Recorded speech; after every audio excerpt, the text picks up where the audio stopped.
Whoops.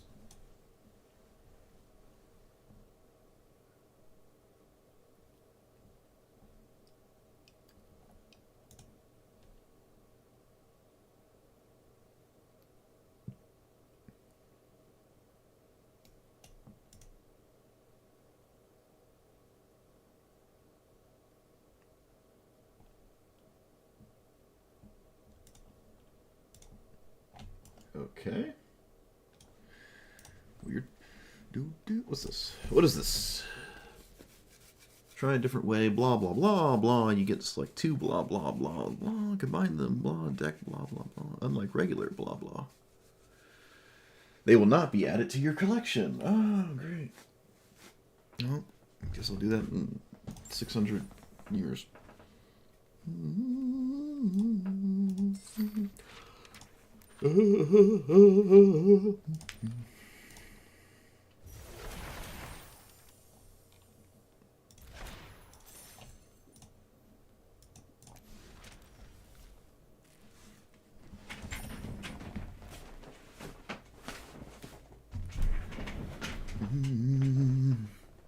Wait, Seasoned Pyromancer? Huh? I don't recall that.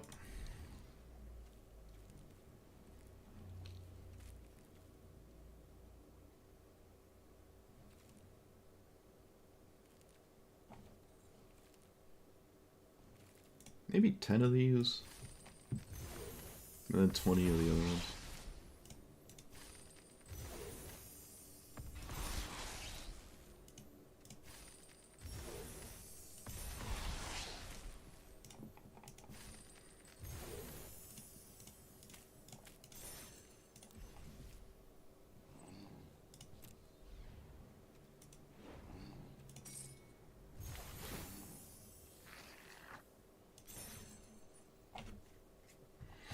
Hello.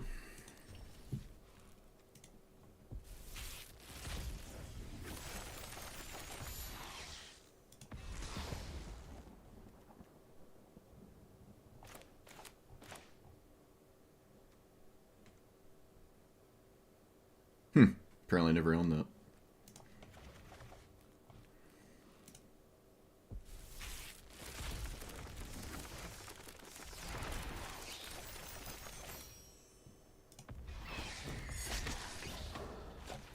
Easy. I don't know how many Aangs there are.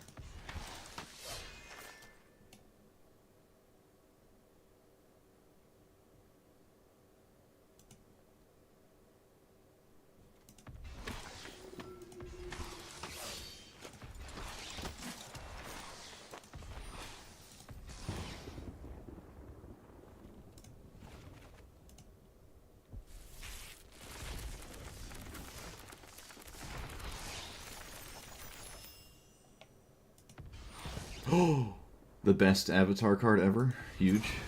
Oh.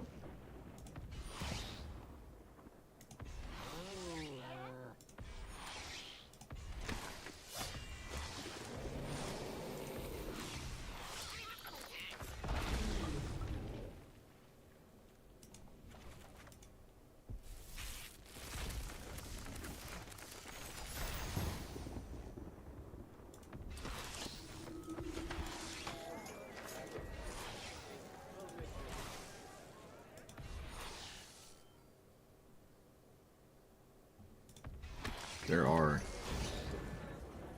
Wait, Treetop Village? Oh, it's a mythic? Oh. Oh, no. Oh, no. No. Oh. Why is that? Why is that steel mythic slots? You gotta be kidding me. Ugh.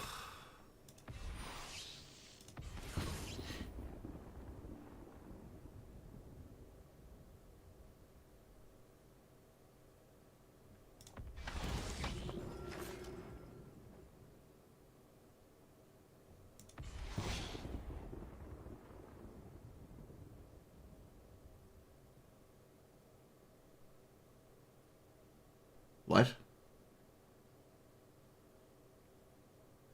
Oh, okay. I got confused for a second.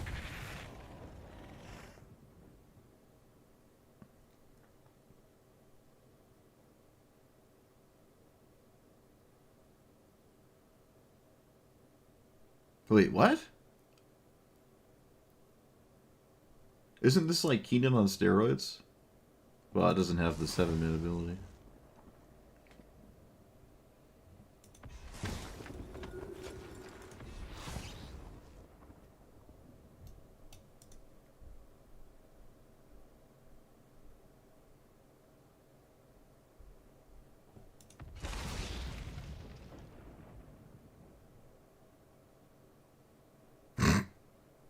Okay.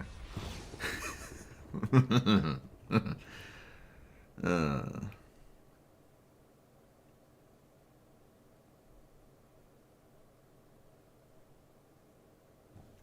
all right.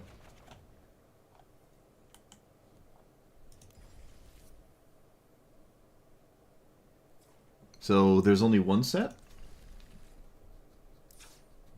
I thought there was two sets. Is the other one just like not?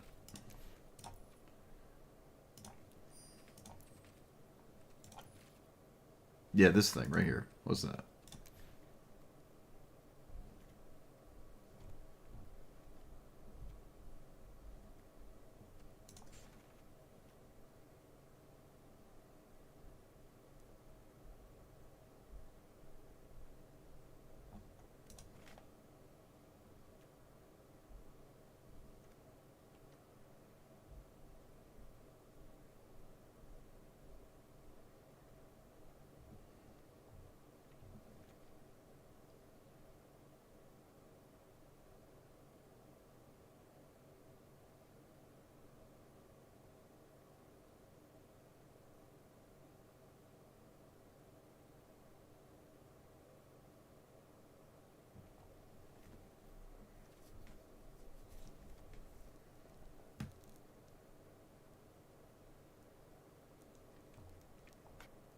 The jumpstart event doesn't.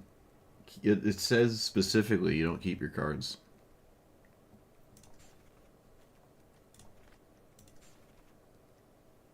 So I'm probably not going to do it.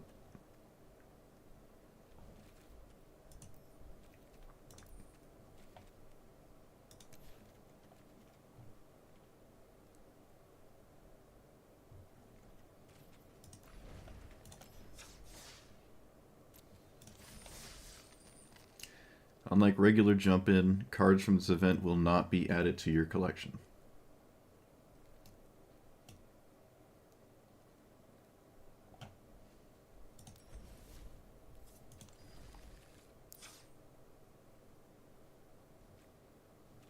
Oh. Well, yeah, I know the normal jump in stuff.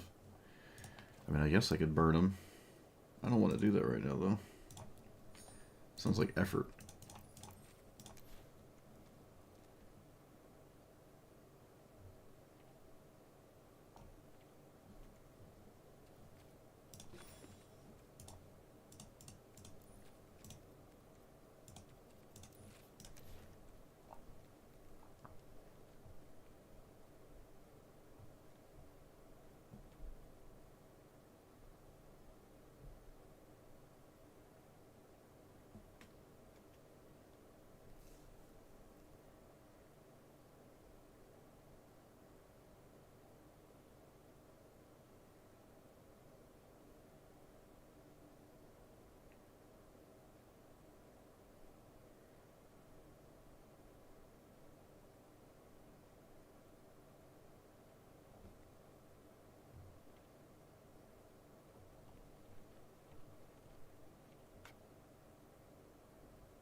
There's a lot of uncommons here. I'm down with it.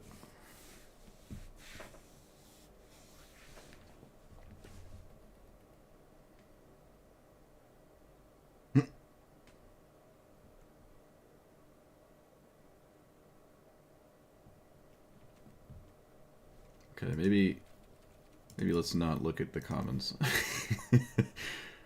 Maybe let's not look at the commons and uncommons. The first non-lemur creature with flying you cast. Alright, so the first creature you cast with flying. Whatever.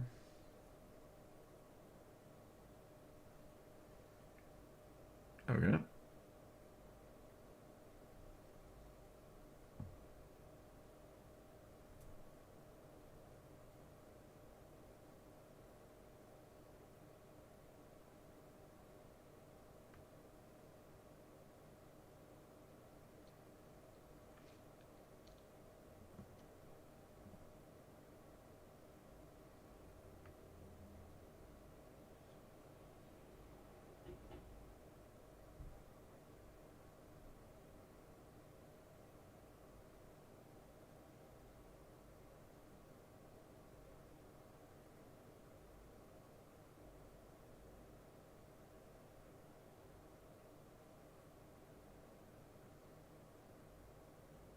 Hmm. Are there enough allies in Arena? I don't think so.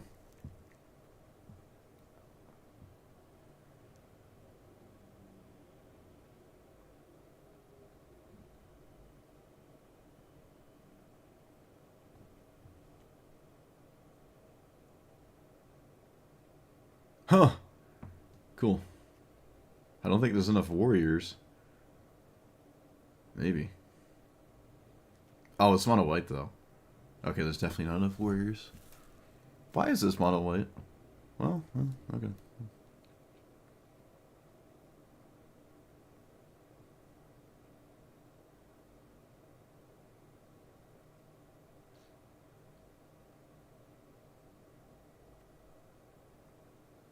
A bison? Are there any bison in Magic? There's ox. Uh. Huh, huh.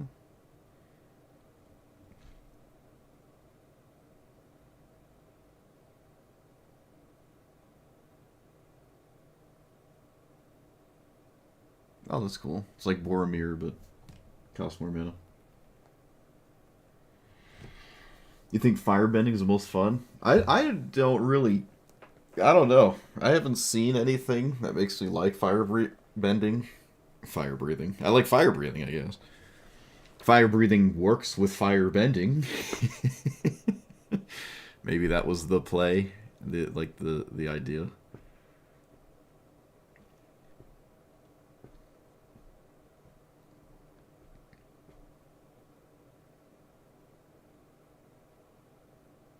Experience counters. Oh boy.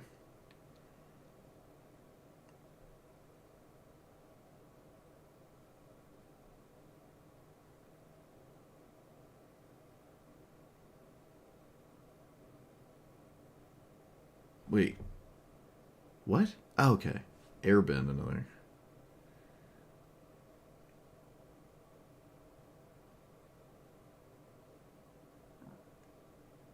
Okay. That was kind of neat. It's mono white, costs 5, but other than that, it's cool.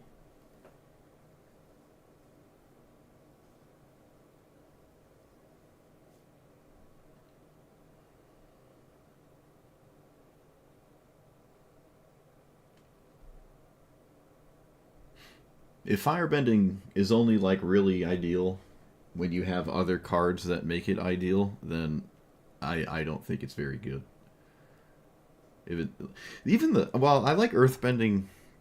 At least you keep the land. Making your lands creatures is like one of the worst things you could do in Magic, but at least you don't lose the land when it dies. So it's actually playable. It makes Urza's Saga like kind of cracked though.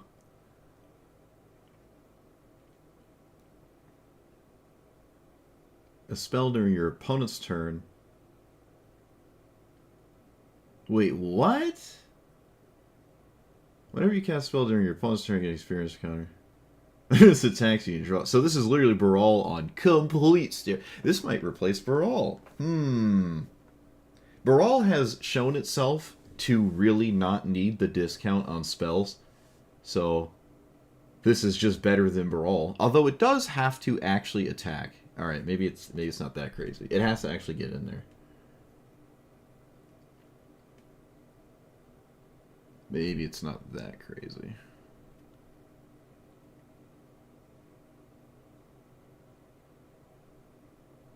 But still, though, Baral would love to do this.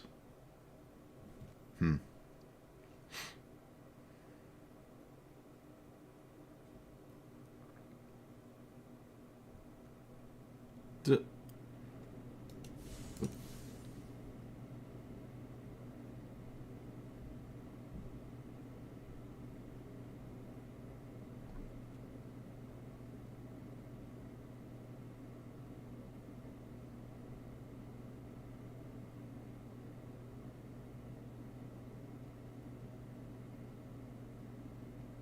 Oh, wow. That's pretty cool. I like that. That's pretty cool. It itself is a little hard to get in there, but once it gets going, it's kind of nice. I gotta read that crazy owl thing.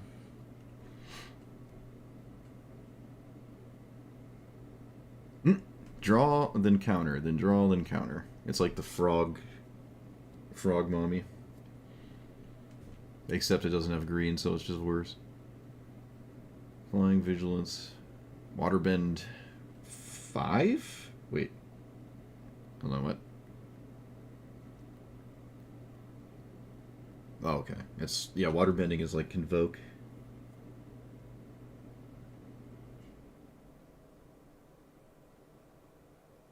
Wait a minute. Hold on.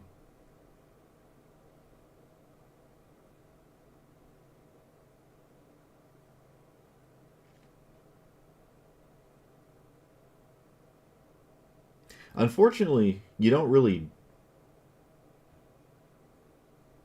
blitz with the waterbend here because you play this on 4 and then you just next turn play a land and you don't need the waterbending part at all about this.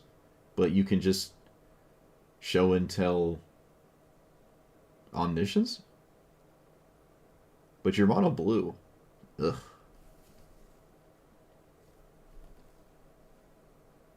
Non-creature spell from your hand. Yeah, I guess, it's kind of like Kona? Kona? It's like Kona, except you have to wait a turn, and it also isn't green, so it's just strictly worse. That's kind of neat, though. It's, yeah, just show and tell, but it's one-sided show and tell. I'll have to keep my eye on that one. I'd love to blitz in an omniscience for once.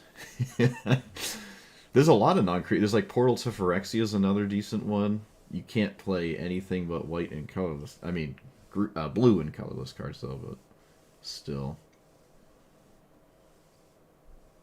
Whenever your opponent draws their second card, you draw cards too. Okay. Well, it's got flash, so you can use it as a punish.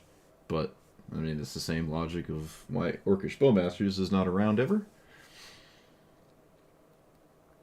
Alright, this is the one I read before.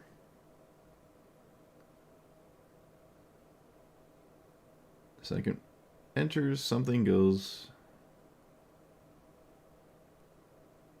Put into a library from anywhere. You make some.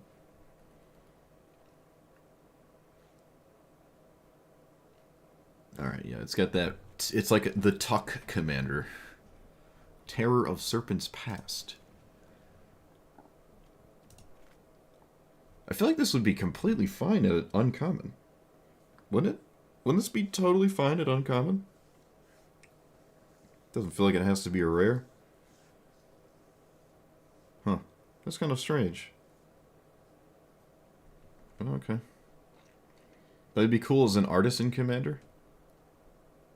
Or just in the artisan format. It would be kind of cool to play that, but you can't because it's a rare. Doesn't really feel like a rare, though. It's blue. It is blue, but you know, there's Murktide reagent. Oh, there's another one of these. Oh, is it the same character?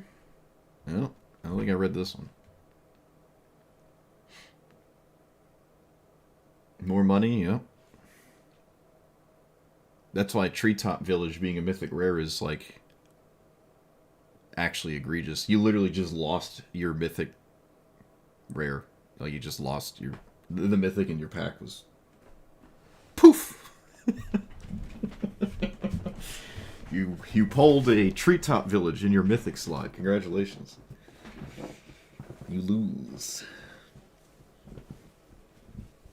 Which we just did.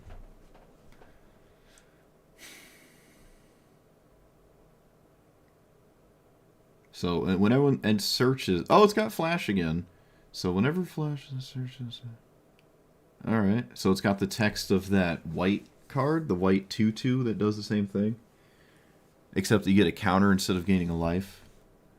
And then it's got the Drawn from Dreams card, or whatever that thing is. That's blue X draw. I like that. Again, mono blue though. That is like the worst part about it.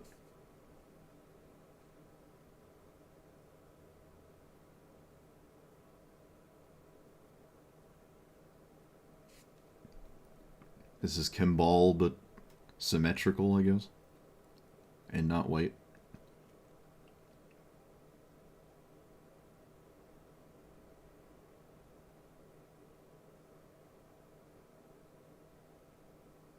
Wait, you discard, then you get an experience counter for each player who discarded this turn.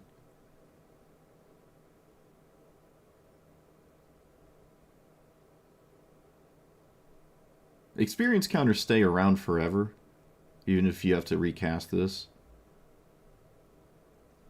It's kind of... I don't know if I like how you have to keep spending mana to give it the experience size, though. It feels... yeah, I don't know. Really, if it just had +1/+1 for experience the whole game and you could pay 3 to give it menace or something, that would be a lot more interesting. But you have to continuously pay mana to make it scary. I guess it's technically only 1 mana, or 2 mana, because you firebend. But still.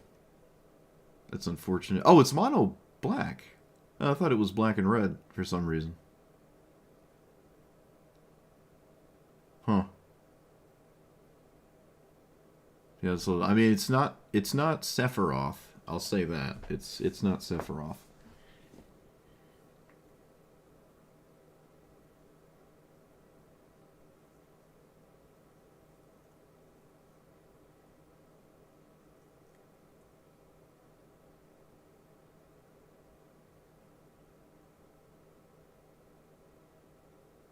Alright, so you firebend a creature's power by sacking it.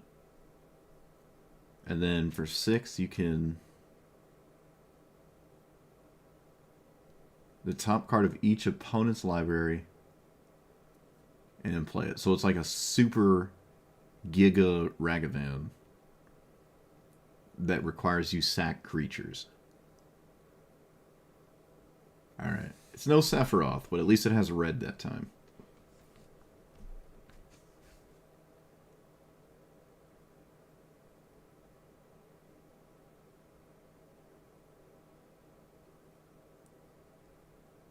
Huh. Okay.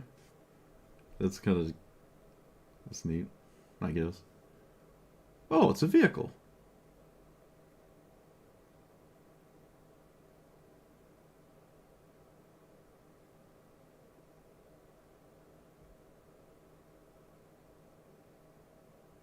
So it's got like the... whatever that spear is. Alright, that's neat. That's kind of neat.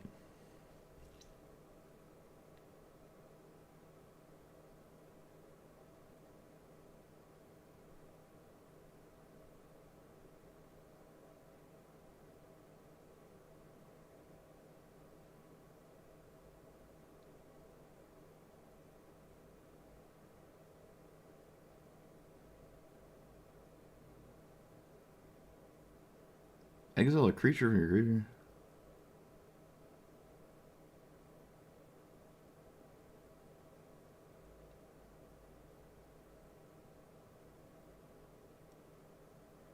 Okay. So you use clues to sniff out the creature that you exiled or something that you're after. I like the theme of this. That's pretty cool.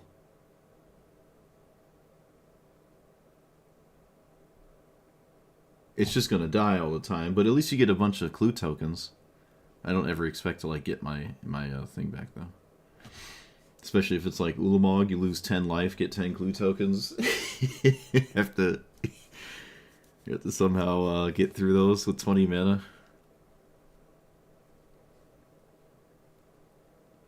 But I guess if you eat 1 mana 1/1s, let's see. You eat a 3/3.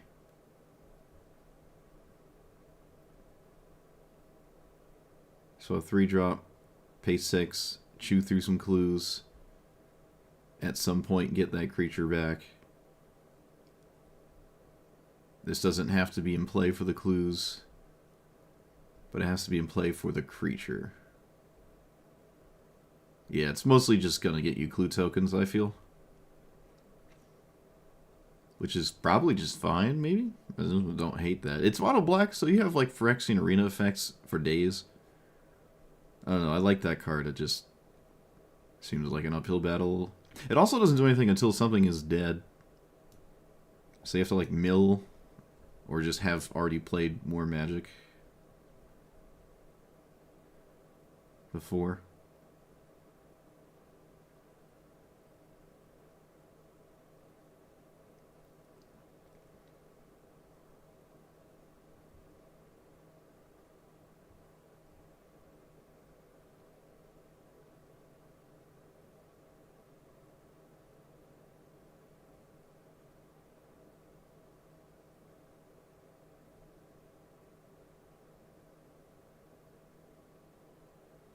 Mm-hmm. So at least it exiles something when it enters. 6 minutes, 6/6 is kind of steep.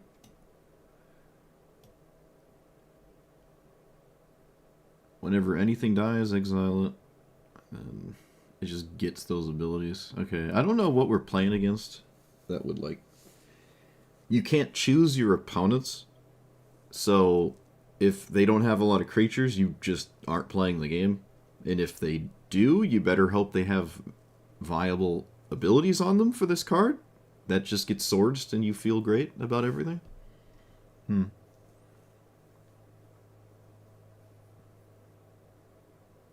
But it's just insanely slow and extremely demanding of what your opponent's playing. You can, I guess, exile your own creatures. I don't know what you're doing with that, though. I mean, you're just sitting there trying to set up this, like, crazy thing. To what end, I don't even know. Like, activated triggered abilities. If there's some kind of... There probably is. 2 cards that you could put together in your own deck that is some kind of combo with this. Like, Hangerback, Walker, and then something that pings, and then it gets a counter, and then you can, like, remove a counter and ping again and just spam it and kill your opponent. Or something like that. But, it's, yeah,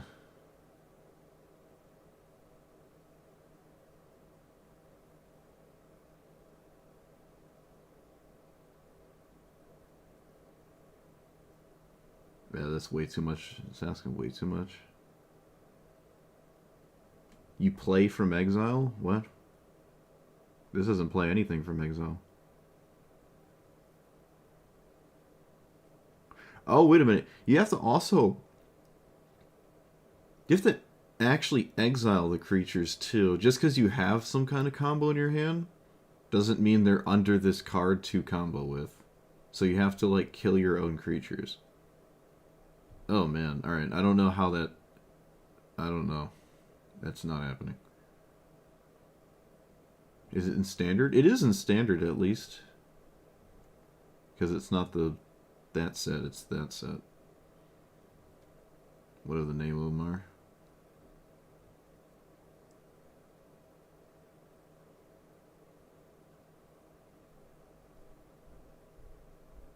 Oh, cool. So for 7 mana, you can just Blood Moon.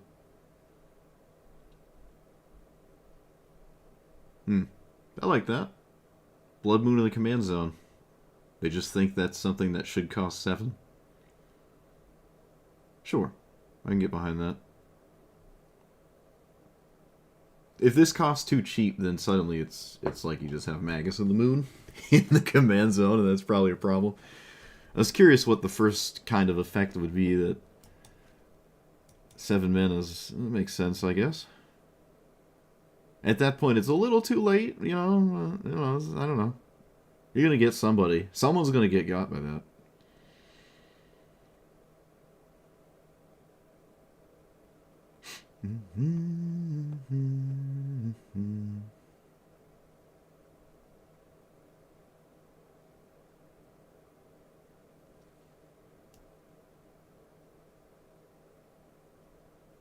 The last 3 mono red commanders? What do you mean? Harrogast, Hazoret. What's that got to do with this guy?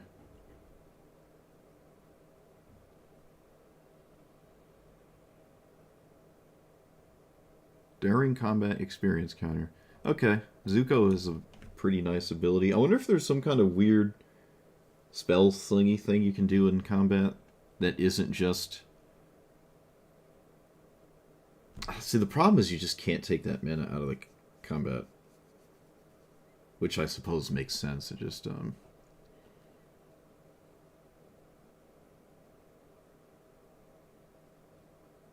don't know. It's not green? What? I don't know, I must have said something that I don't remember.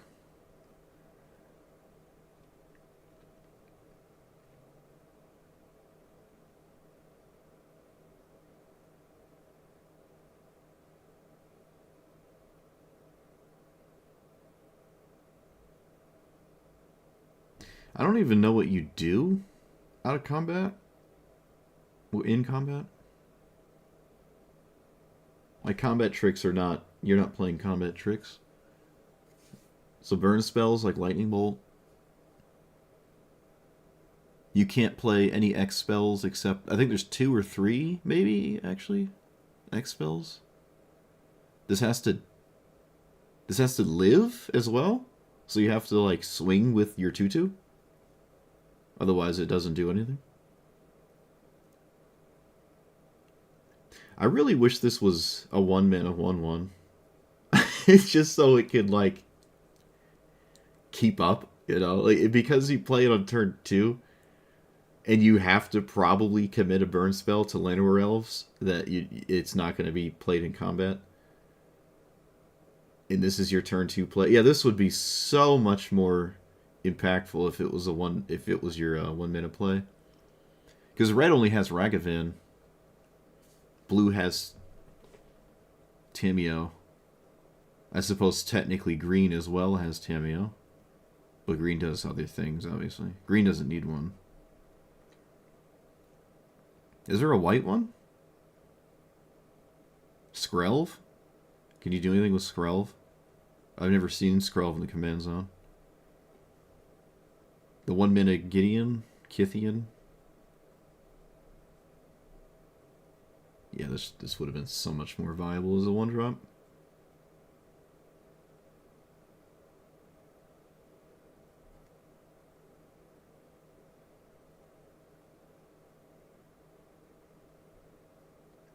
Destroy a creature of your opponent's...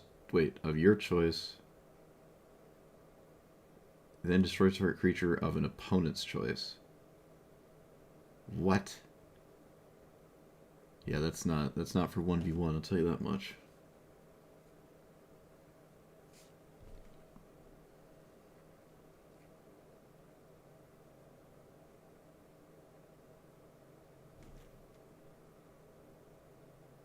Ooh.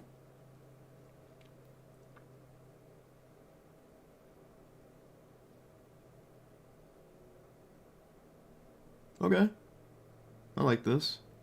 Other creatures have haste, that's probably fine. It costs 4. That's neat. I like it. It's a 4-mana red card, but, you know, if it gets going, it's pretty cool. If it's doing the thing it wants to do.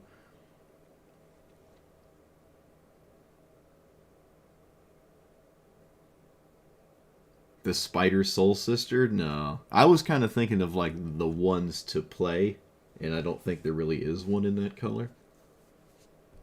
To play for real.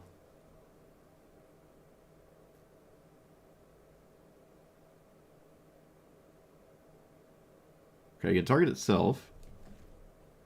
Can target itself.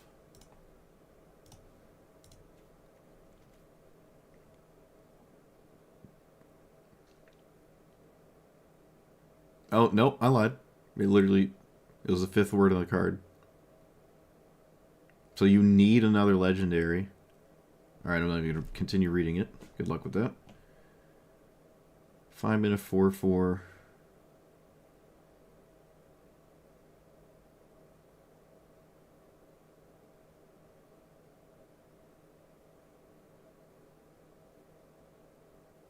When it enters...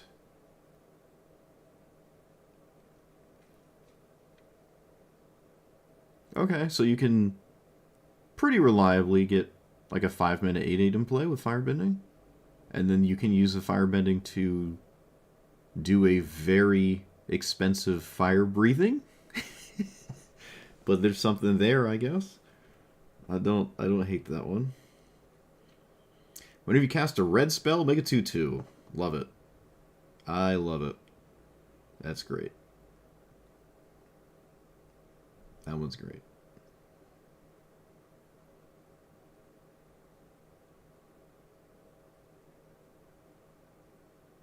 Whenever a player attacks, add 6 red.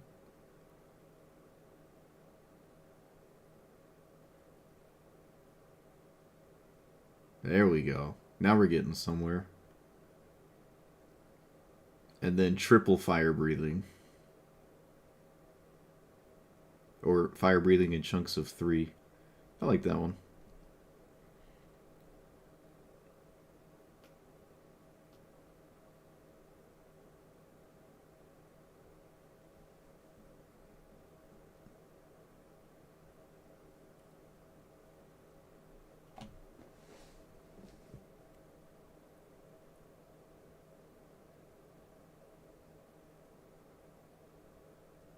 Wait, what? Whenever a creature deals combat damage to you, sack a food. Okay. So they basically hit your cabbage stand, you lose food. And whenever they cast stuff, you make food. It's only non-creatures. Unfortunate. Tap 2 foods, add mana. That seems pretty nice. It's in the right color, so... Huh.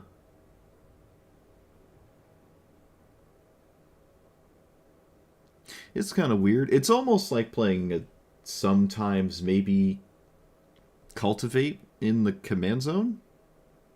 Sometimes. Maybe. I guess. The kind of, unfortunately, is extremely dependent on what you're playing against. Way more efficient in EDH. But if you get there, it's pretty neat.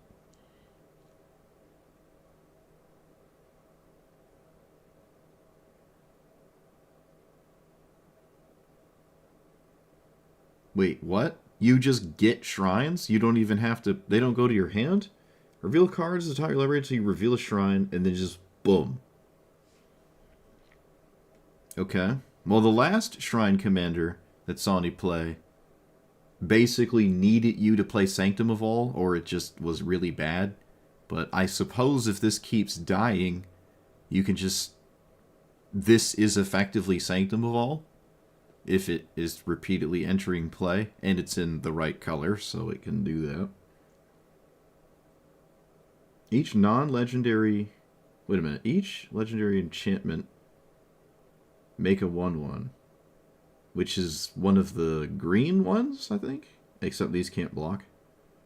Yeah, one of the green ones already does that. I think one of the white ones does too. if you pay 1 or something. I'll have to look at the new shrines. I'm going to assume there's new shrines. Earth King.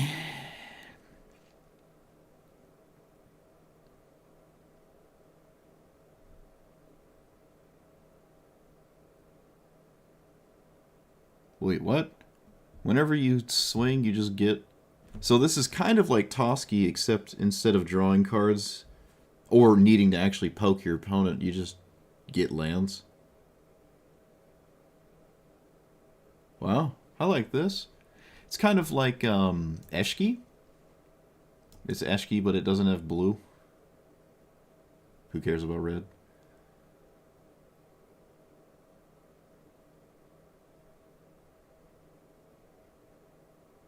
Okay, I saw that one a second ago. That was neat.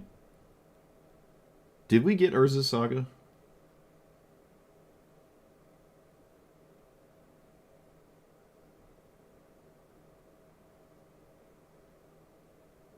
You get Cabbage as a companion if you tap to destroy.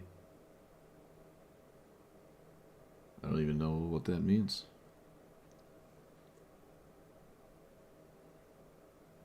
I'm not upset we didn't get Urza Saga, but man, if we did, with Earthbending.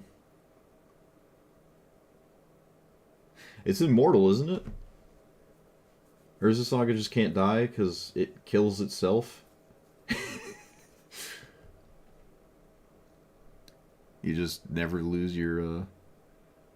Wow, I kind of upset that the green ones aren't that crazy, but maybe that's fine.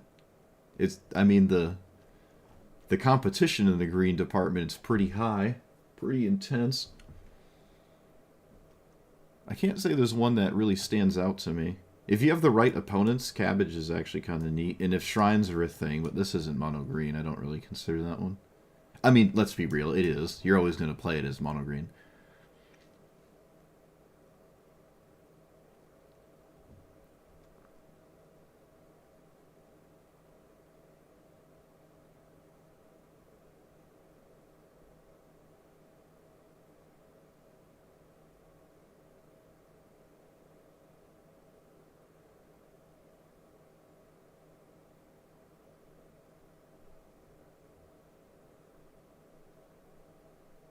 Put a 1 counter on each tapped creature you control. Okay.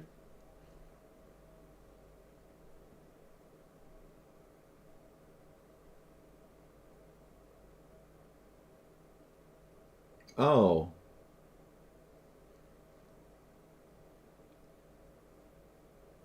So you have to break the cart to get a Cabbage companion?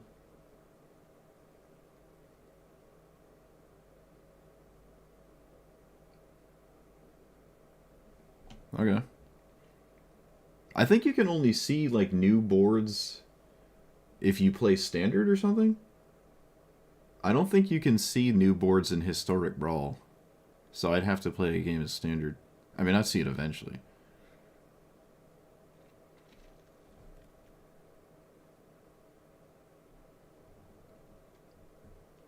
Aang is a flash commander? Sure. I mean, there's a lot of blue-white play the entire game on your opponent's end step decks. Just critical massive creatures, flip it. I mean, it's fine, yeah. And then you swing all out. There's nothing wrong with this. I think it's solid. It's probably in the top 25% for me so far of these cards. Because it's an established strategy already. So it doesn't have to, like, go crazy.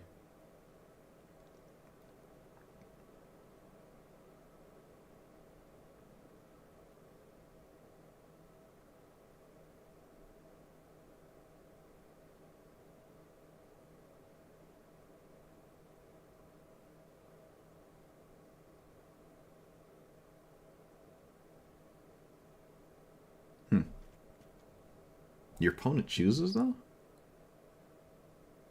Ugh. Why do they have to choose? Why do they get to choose?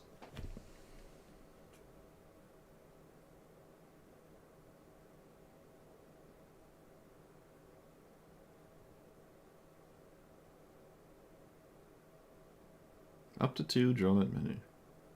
Okay. You don't go down cards. Cast an artifact or lesson, put a counter on those. Okay. Okay.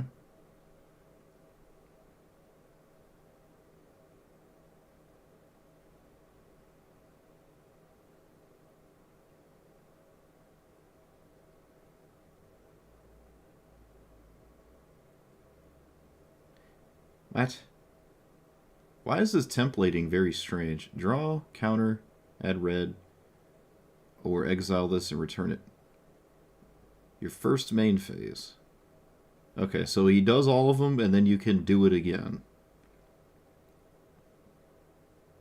So why does he even bother with a counter?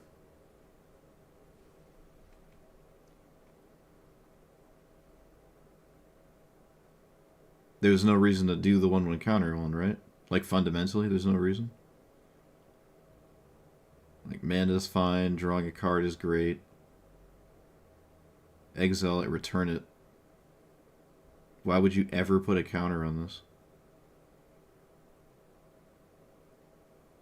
Seems really strange.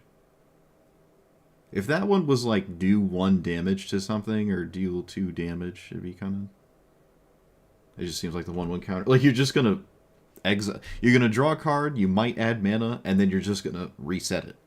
You're like never gonna put a counter on it because when you reset it, you lose the counter anyways. Okay. Yeah, you can just do draw,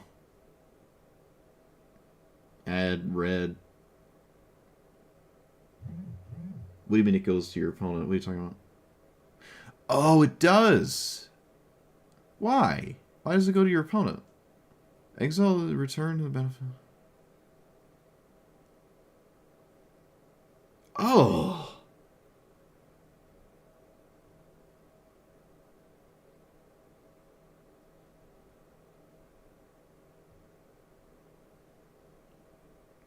Lore reasons? Fine, yeah. I watched the show at least, so I kind of remember a fair chunk of it. I'd probably have to watch it again, though. Yeah, this. I mean, it went from something that's kind of nice, similar to Crucius. Something like Crucius, and then it just suddenly became, like, really bad. I would say it's just unplayable. This is just a multiplayer commander. It's just like a politic thing. Hand it to someone, but 1v1, it's not. It's not doing anything. Not doing anything. Also, I'll be right back. I got the age-old Tuesday text that I'm so well known for. So I'll be right back. Everyone stare at this random card. Actually, no. Let's stare at this and shame it.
I have returned.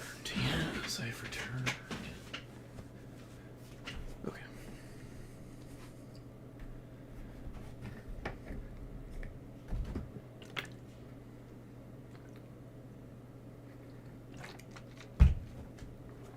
Wait, which one did I not read?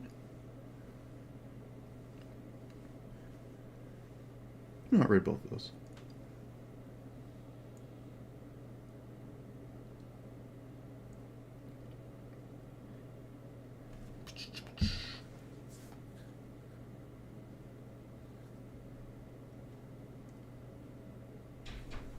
Only land creatures can attack. Hey, it's the lobster commander, except it isn't a lobster.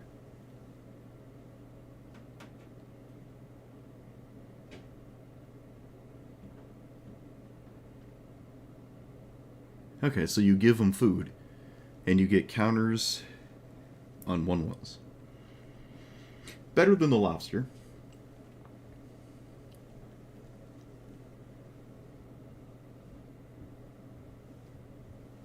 Fetch lands? Discard a card.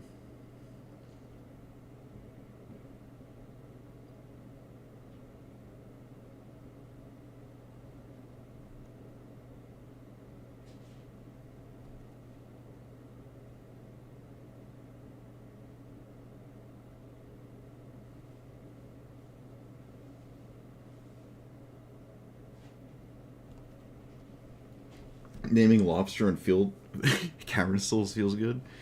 Riz the Redeemed. Zuko has a Riz the Redeemed card. A green-white card, huh? Okay. Fair enough. Captain Sisay. Ooh, what's this? I won't compare it to Uro. I won't do it. I won't.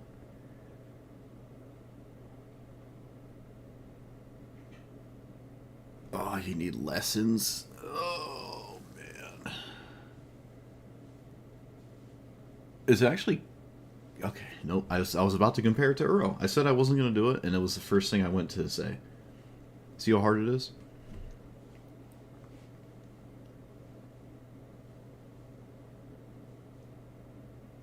Oh, okay.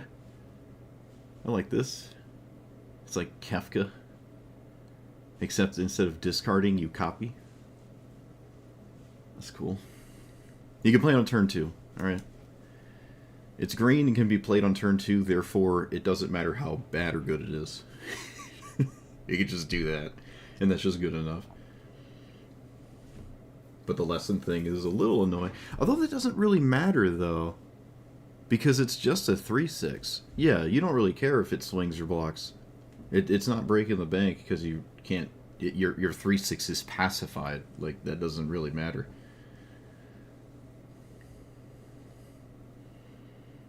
Okay, so I thought there were going to be a lot more commanders than there were. But I'm not too upset with that. I thought there was going to be about twice as many commanders. I mean, there technically are if you count the commons and uncommons. I'm sure maybe there's one or two that are fine. I haven't really looked at them. I thought there'd just be a lot more.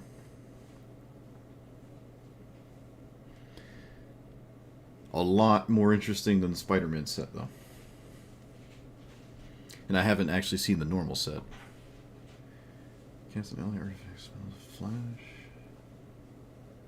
So you can use firebending to cast things that are not instants. I like that. Anything that makes fire breathing not simply combat tricks. Firebending, whatever.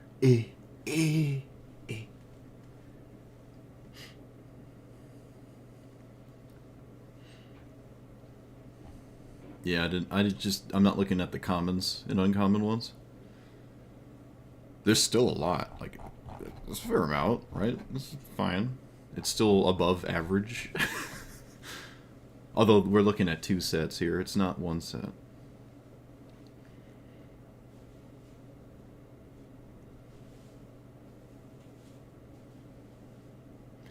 Look at the top 5.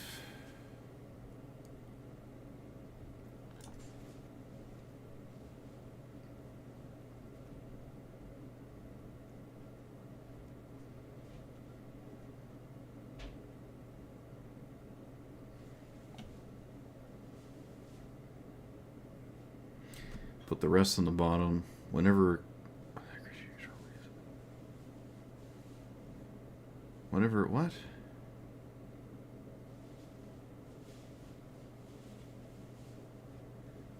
Okay.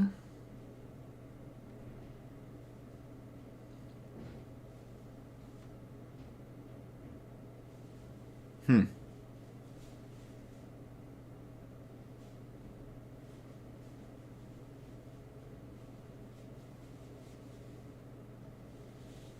Okay.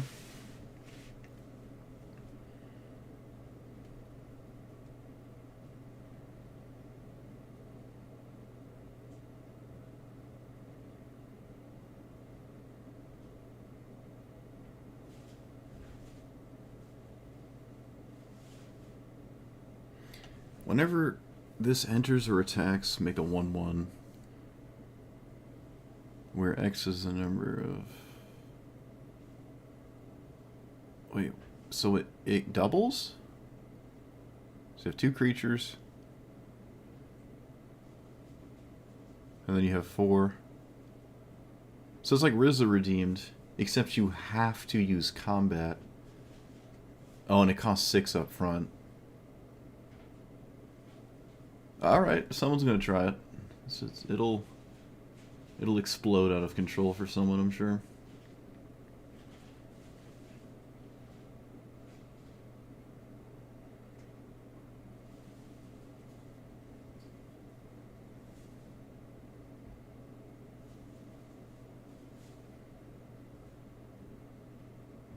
Okay.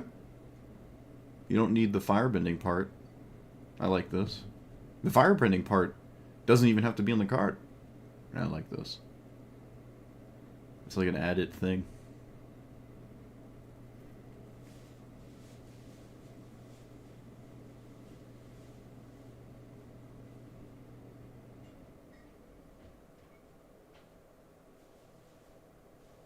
Yeah, it's in Bant. There's a bunch of stuff you can do with this.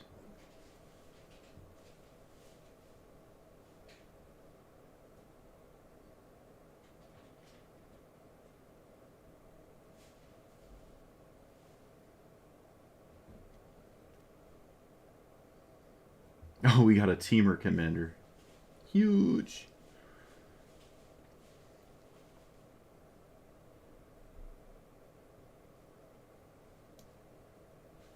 Non-lesson instant.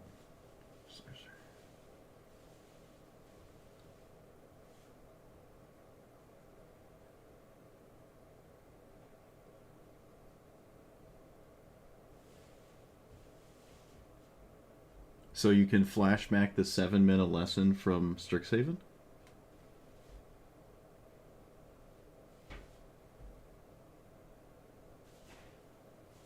Wait a minute. Doesn't this just win when you play it?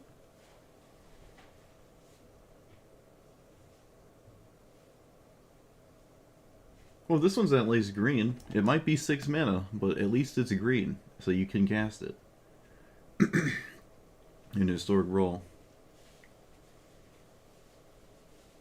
Oh, to be fair, Garuda doesn't struggle getting itself cast. During your turn, each non-lesson instant sorcery has flashback. So, Past in Flames. You just have Past in Flames in the command zone in Teamer. That's just what that is. And it's forever. It's just forever. And then lessons cost 1. Wow. I feel like this is really scary. It's in green as well, so this is like Storm Paradise.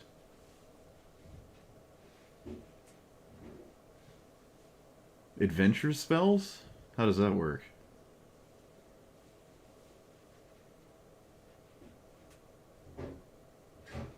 You can just go back on the adventure?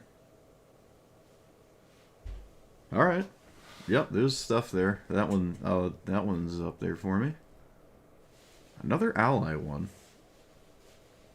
I don't like any of the ally ones, unfortunately. I'll read that one. Oh, it is the last one. Okay. We got Omnath Colors. 4 color, not black.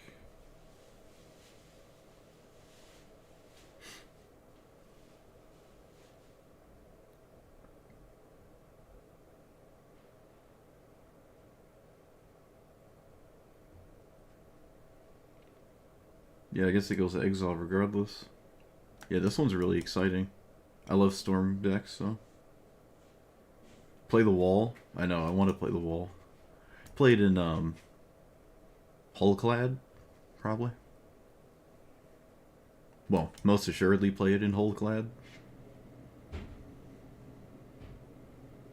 Whenever you waterbend, earthbend, firebend, earthbend, draw. Okay. And if you've done all 4 in the same turn, oh boy.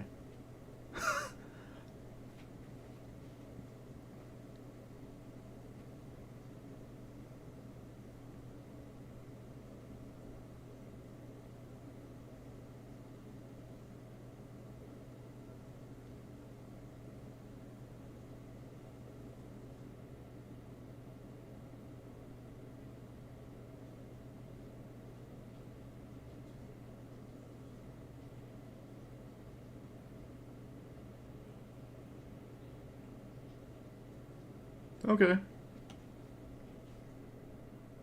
I like this. I don't know how you flip it, especially in a singleton format. It's probably almost impossible to flip this in singleton, but I'm sure in like standard and when you have 4 copies of every card, it's way easier.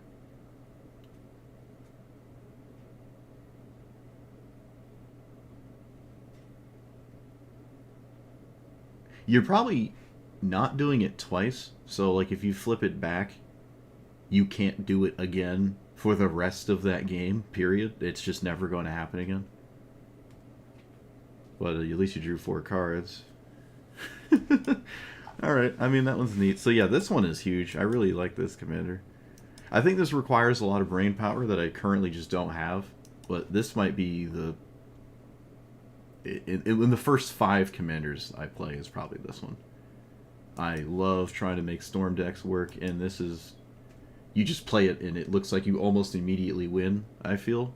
But it does cost 6 itself, so you kind of need to untap with it. The firebending is very irrelevant to me in that idea, that line of thinking. This is another one I really want to play. It feels like it's probably better than Baral at this point. But Baral does at least loot when you do counter stuff. I suppose that is different than just drawing 5 at the same time. But I don't know, this one is really, really scary to me. Well, equally scary. It's doing the same thing they're all doing.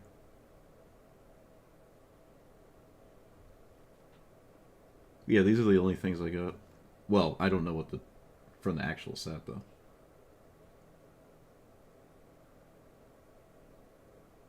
It reduces generic. Oh, sure.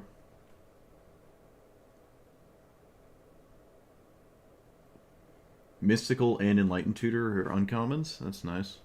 Let's play this Shrine one, actually. I kind of want to play the Shrine one. Enlightened Tutor. Wait a minute. Oh, right, yeah. So, let's play the Shrine one.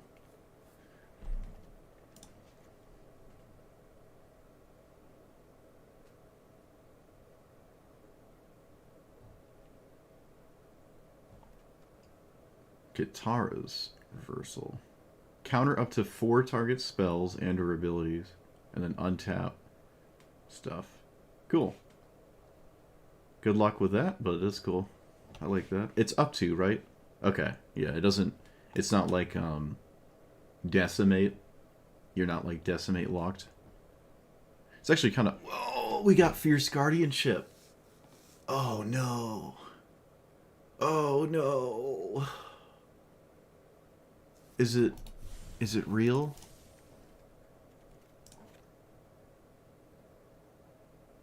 We got Fortification? Huh? What?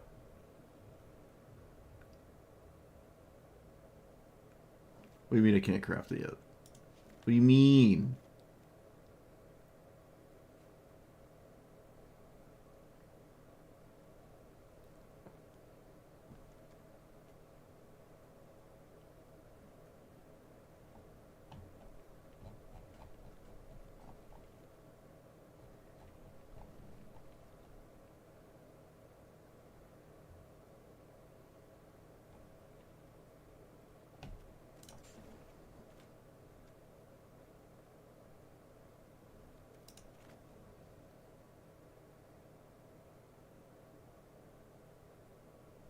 What?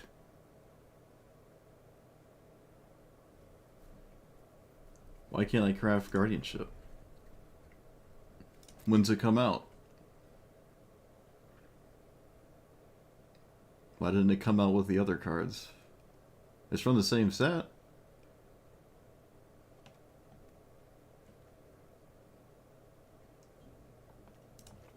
Can you get Force of Negation? Yeah.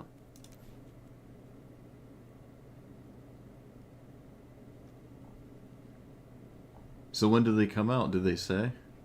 What am I not getting? Wait, I didn't... Okay, there's no Sol Ring. So we're safe from Sol Ring here. That's ideal. No idea. Huh. Very strange. Very strange. That you can't...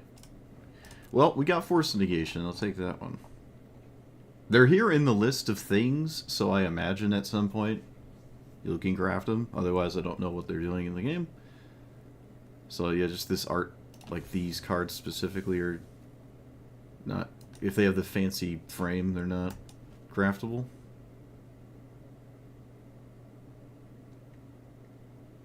Wow, Fierce Guardianship is crazy. I'm upset. I'm upset. I'm upset. Okay, let's stop looking at just rares and mythics.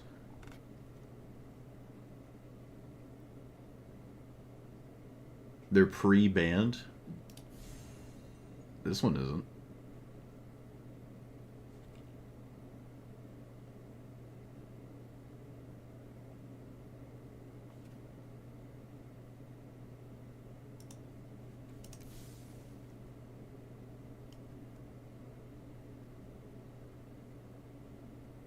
What are the lessons? What are they? Are there a lot of lessons? My game exploded. There we go.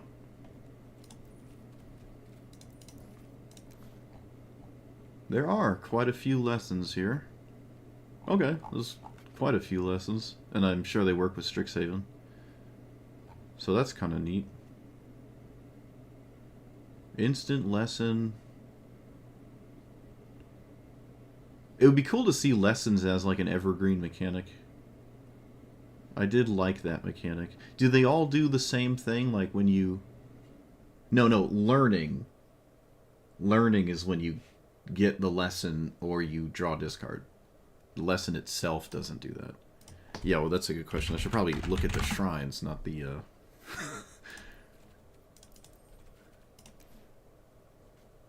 not the lessons. Alright, is it one of each color again? Yep, one of each color. Oh, we got another one. Oh, wait, no, we didn't. What about you? What do you do? Add 1 mana of any color, spend it to cast a lesson or a shrine. Why not? What about you? Search a library for a land. If it was kicked, get a land and a shrine. Okay. It's a 5-color deck. You could just play infinite tutors, like Idyllic Tutor. But at 4 mana, I don't necessarily hate this. It's a new card, so why not? They're all uncommons. Kind of tragic, huh?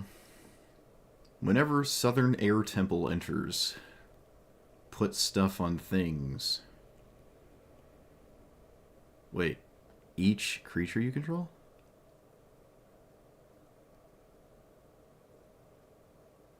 Oh, it doesn't continuously do anything. Are they all like that? Oh, they don't do anything continuously? Well, what?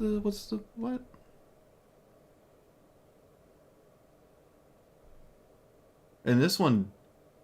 Oh, wow, this one's really bad, huh? It only does 1 damage? Oh, man. I didn't even look at the red one.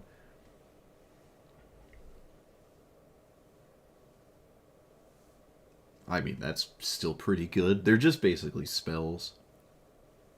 Like a one-time spell. Oh, okay, well that one...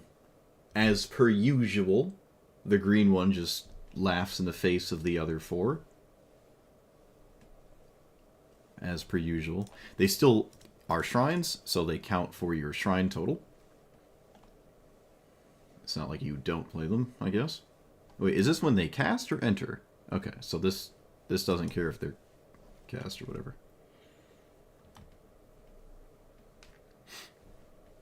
Yeah, the blue one's still fine. They're fine. I just wish they did more than that. Like, the other blue one is just kind of better than this. Actually, I think both of the blue ones, because one draws and then the other draws and you don't discard. But the... Whatever the second... The Kamigawa, the second one, is like this, except you just do it every single turn. But as this stands, it's a lot more similar to... What is the Guildgate one? The deck, or the card that just makes Guildgates a thing? Guildgate Summit? Guild Summit? Something like that?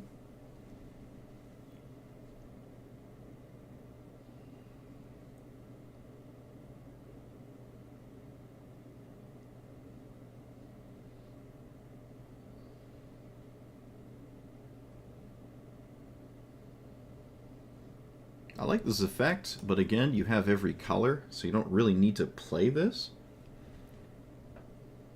Alright, well, I mean, I'll add every shrine-related card other than that one. I suppose. Allies have double strike and lifelink on your turn. Wow, allies are a huge thing now, huh? Not a lot of allies support in Arena, but it's there now. It's getting there.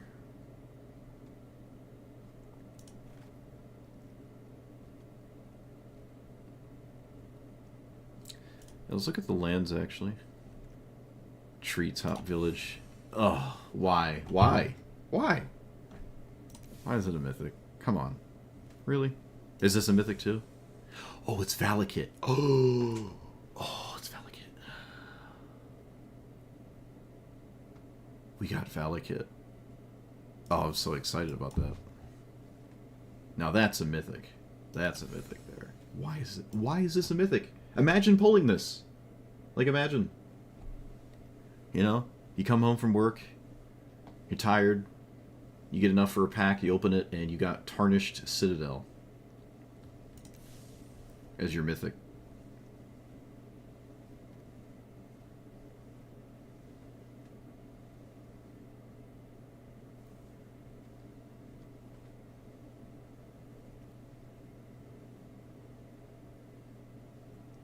There's a lot of ally support. Rowan likes it? That's fair. Yeah. Okay. You got me. You got me. Dark Depths. Nice, nice. Do we have Thespian Stage? I don't actually know. Okay, we got some tap lands that draw. Sunbaked Canyon, which is just the thing, yeah.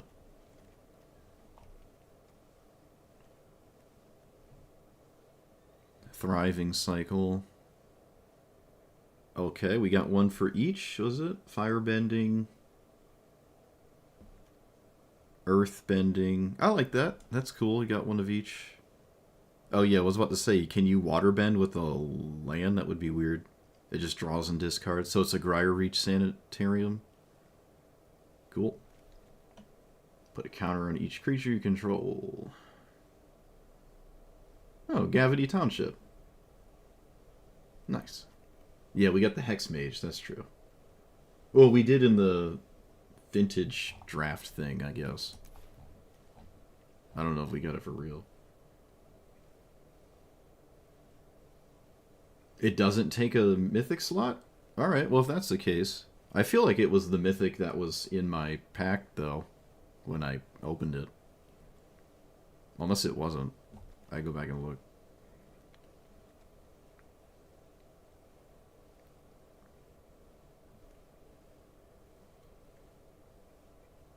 Oh yeah, Frantic Search. Guess they think that's a thing we can have. Intruder Alarm? Really? The sleeper ghostly prison? Imprisoned in the Moon. Which is pretty on Q, because I think that's like the lore of the card in the show.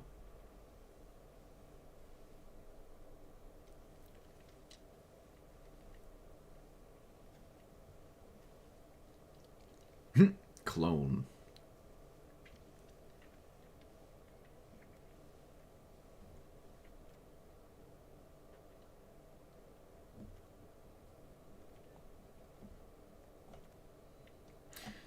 Oh.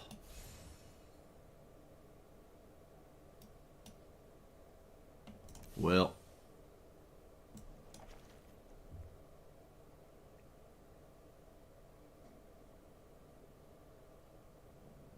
Rip.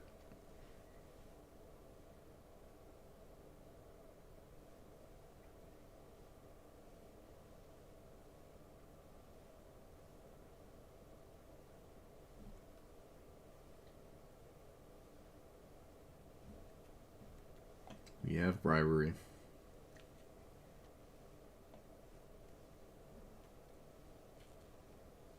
Oh, Bloodchief Dissension. Neat. Agent of Treachery still banned. Oh my goodness. I would not be upset if they unbanned it. I don't think Agent is that crazy. At least not anymore.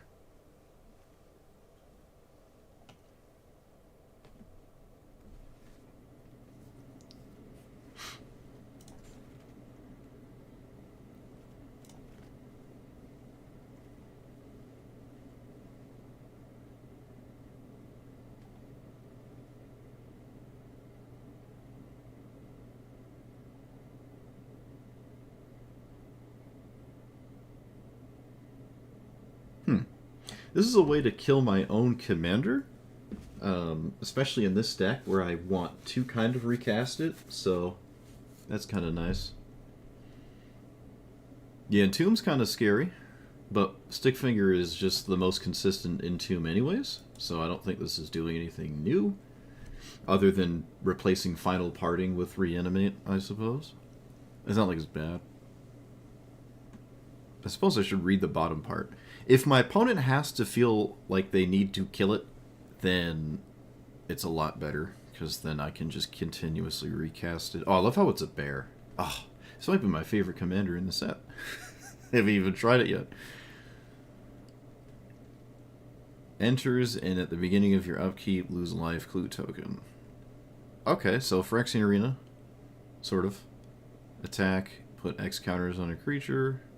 You've sacked this turn. If it's 3 or greater, it gains lifelink. So you can, like, firebend the clue token mana counter thing if you stack it appropriately. Kinda cool.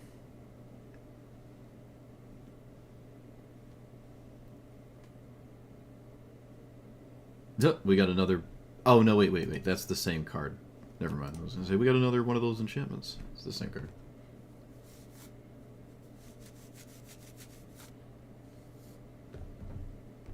Can you not do that? Oh yeah, you can do both. The top one not super relevant for us though. So we got the 3-mana Vampiric Tutor, which is, I mean, you could just play Grim Tutor, I guess, and just actually put it to your hand and not skip your draw step. But now you have another one. Is it a mythic? Of course it is. I guess they're all mythics. Each player discards all the cards in their hand and draws that many cards. -1. Well, if you're ever against Tamiyo and it comboed off, you can get him good by having him deck out of nowhere. Surveil 2, draw 2, lose 2.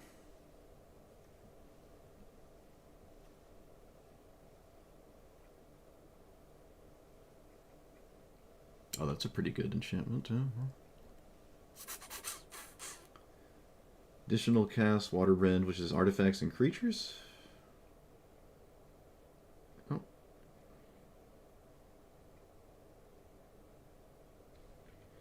Exile X, target creature cards. Did they get haste, at least? No? Okay.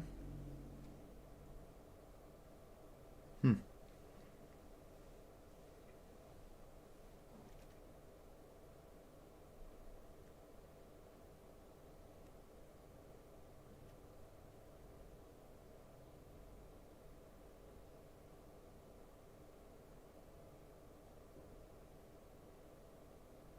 Okay.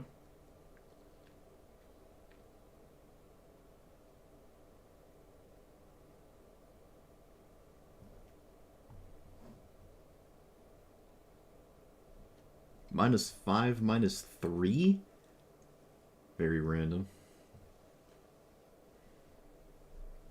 Entomb is pre-banned, is it?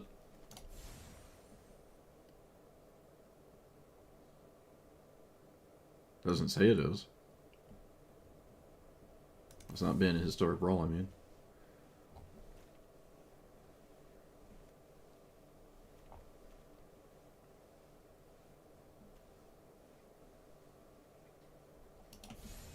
Okay, there's another one. So we got the whole wheelhouse of free magic cards.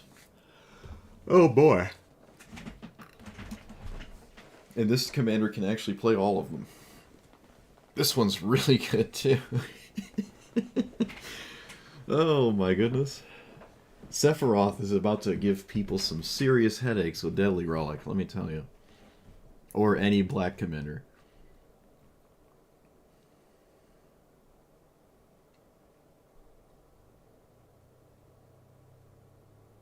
Oh, that's neat.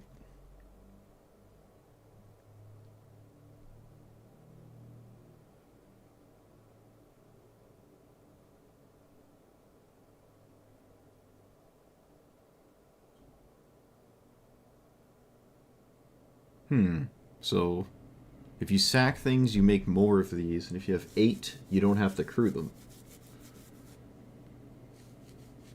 That's cool.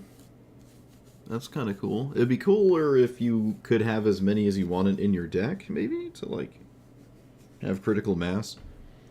I think that would have been neat. You just, like, have any amount of copies of these in your deck. Like a Relentless Rats thing. It would be fine, because they cost 4, and they don't do anything until you have 8. So it would have been kind of fine to me. I really think they should have done that with that one.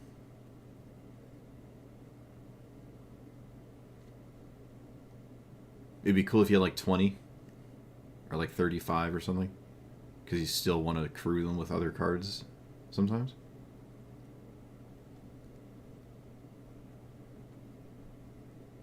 Alright, 6 mana, blow everything up. Choose a name. So it's just straight up Necromentia. Just straight up Necromentia. And then flip it into...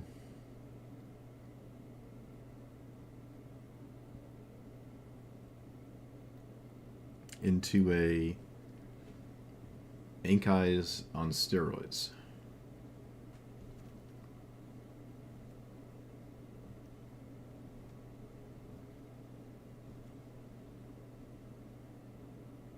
Noxious Gearhulk is now a train. Noxious Gearhulk is now a train. Love it. Black Sun Zenith. Probably my favorite sweeper of all time is Black Sun Zenith. I have like 10 copies of this for some reason. I don't know how that happened. I love this card. Happy to see it. It's a way around indestructible stuff too. You can also just shrink things and not kill them if you don't want them to die.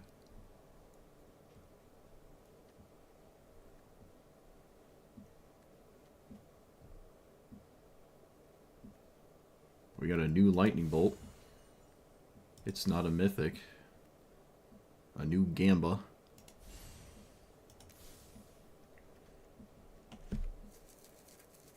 Shattering Spree, cool. Mythic? Ugh. Oh, hey, it's a 1-mana 2/1. It's not a soldier. It's a 1-mana 2/1 human, but it's not a soldier. That's really cool. It's in red too. I like that. It's obviously not Ragavan, but that's not fair.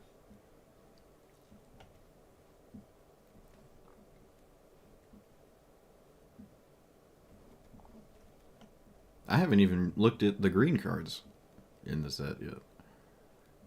Oh, we got Dockside Extortionist. Well, if they ever bring multiplayer to this game, oh boy.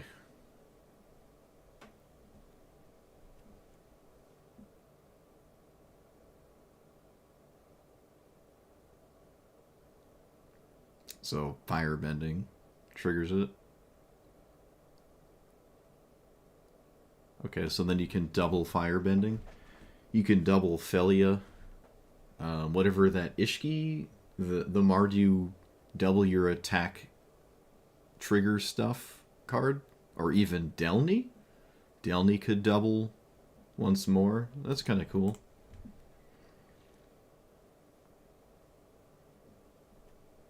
Wait, what? Firebending X versus power. So it's the the slick shot show off of the set. The Monastery Mentor. Swiftspear. Monastery Swiftspear of the set. I'm down with it.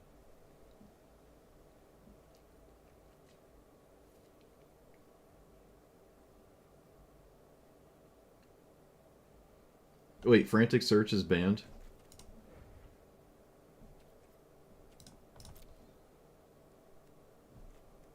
No, it's not.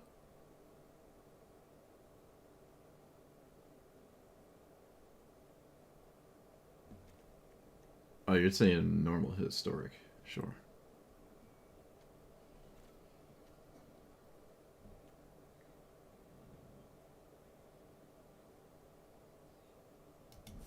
Ooh.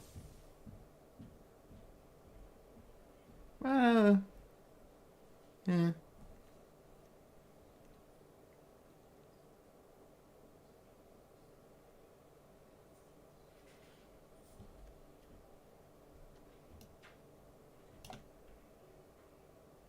Oh, that art's cool.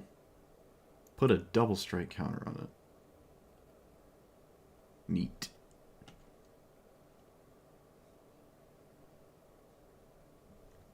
Look, they're trying their best, alright? They're out here doing their best. They outnumber you almost 3-1 sometimes.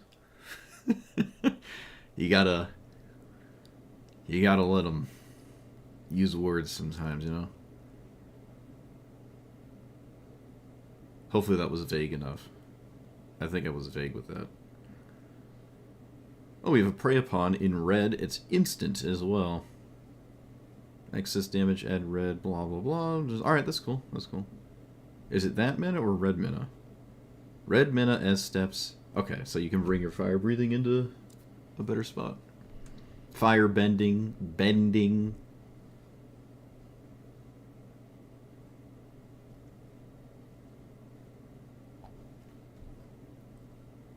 Porcupine. Hey, super prowess. Nice. Oh, we got deflecting swat. Oh man, imagine playing Golos with all these in your deck now and Force of Negation. Oh boy. Oh boy, oh boy, oh boy. I might not have enough blue cards for this, but this is going to go into a lot of decks. I'm telling you that now. Fervor. Creatures you control have haste, so no more mass hysteria. I like that. Fan of that. Why didn't they just give us Goblin War Drums? I think it's called. The cool one. Man, there's a lot of red enchantments and artifacts and a lot of red rares here.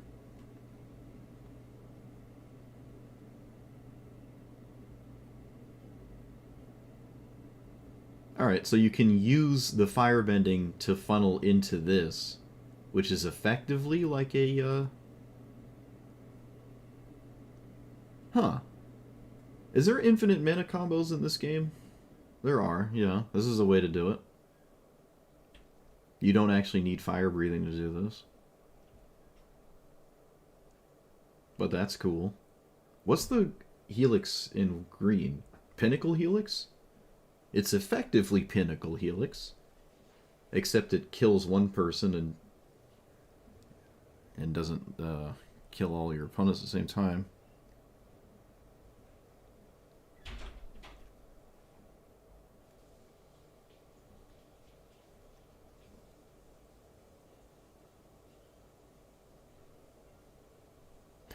Oh. You just steal it and it's gone forever? Oh, it's not a creature. Oh, I got excited. I thought it stole creatures too. I was about to say, this is just the act of treason for the rest of time. It does not steal creatures. Okay, that's good. That's good. Oh man, this is great though. Still, right? Like, bro, what about the One Ring? Can't you just steal the One Ring? Tap it and then blow it up? Momo's Heist. This is the answer that we needed to One Ring. Just like steal it, draw 5, sack it. I love this. This is great. I want this in my deck. Until, of course, the point at which I no longer do.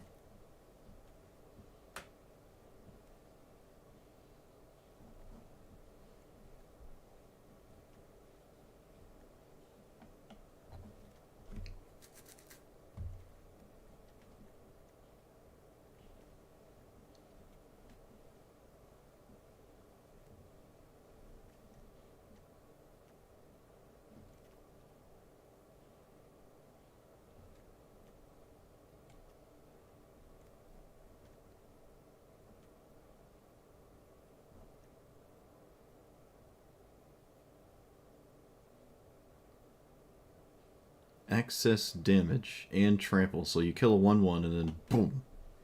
Cool.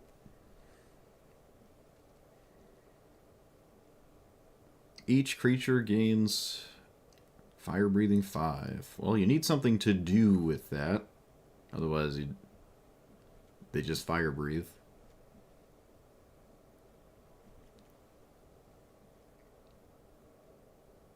I said it again. I said it again. Fire bend. Wow. Impressive.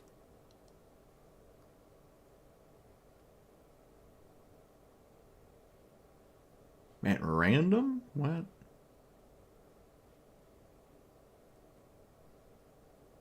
Okay.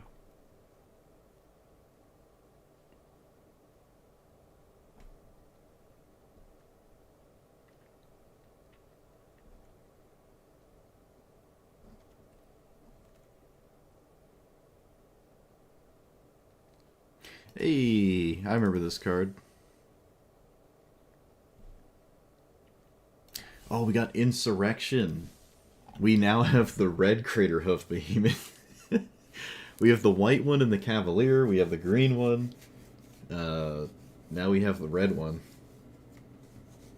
Unless this was already in the game. This might have actually already been in the game, but I don't think it was. That's cool. It's not the same as the others, like 1-to-1, but... Blasphemous, please don't be a mythic. It is a mythic. Ah, come on. Ugh. Oh, there's another firebending card. Oh, another firebending card. Because it's got flash.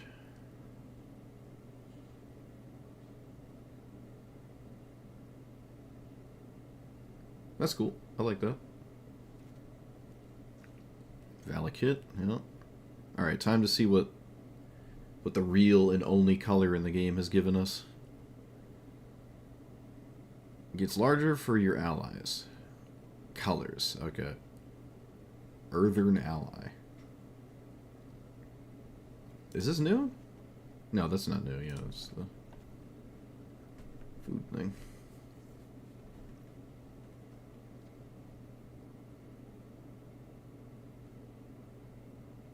Oh, wow. So this could be like a 1-mana look at the top 6? Even more than that? You may reveal a creature or land, put it to your hand, the rest on the bottom. That's kind of cool. It's like, oh, well, it's like a lot of cards. but it can look at the top 30 at some point as well, even. Is this just really good? Huh. Isn't this about the same as the one that collects evidence? Or the one that you need delirium for? Like, you play this at 10. I don't know, that seems kind of solid to me. Worldly Tutor. Oh boy. Another uncommon. Oh, this one's a rare. This one's a rare.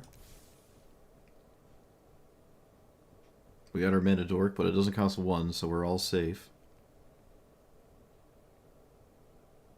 Pretty solid ability, though. There's a lot of non-humans. It's pretty solid.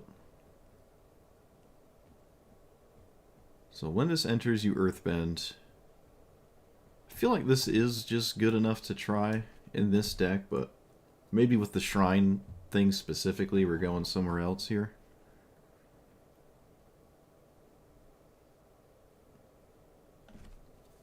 I don't think it's bad at a low count. Like, if it's just for 3, it's kind of fine. If it's for 2, it's still kind of reasonable to cast. It, like, at turn 2, you can cast it and then find your 1-mana card that you cast, like Llanowar Elves off the top. I think it's kind of just reasonable. You can wing it at turn 1. Probably never doing that, though. But the fact that it's kind of genuinely okay at 2, I just really like it. I don't think it's that bad at all. And of course, if it's turn 5 or something, and like, you're never upset with it in your starting hand, and that makes it okay in my book. If it's a bison, put it in the battlefield. If it's a creature, reveal it, put it in your hand. Otherwise, put it to your graveyard. You may put it to your graveyard. Okay. That's cool. It's not a lot of bison, obviously, but the rest of this is cool. Bison whistle, yeah. The lore is real. Each land and ally has Chromatic Lantern, sure.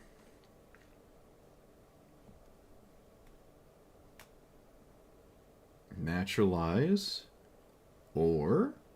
Oh, it's just Naturalize. Wait a minute. It's just Naturalize. It's an instant. Destroy target artifact or enchantment. Or protect something. Wow. So Rip Naturalize. I mean, we've been in that Rip Naturalize space for a while, but this is just direct. This is strictly better. We can finally say there's a strictly better Naturalize. Protection spell tied into Naturalize. That's cool. I like when they have, like, old effects tacked into different effects to make them, like, something you see again. I like this card a lot. I'm not upset to see Naturalize get completely demolished as a card that you should just not play anymore. Rip Naturalize. It's only been 30 years.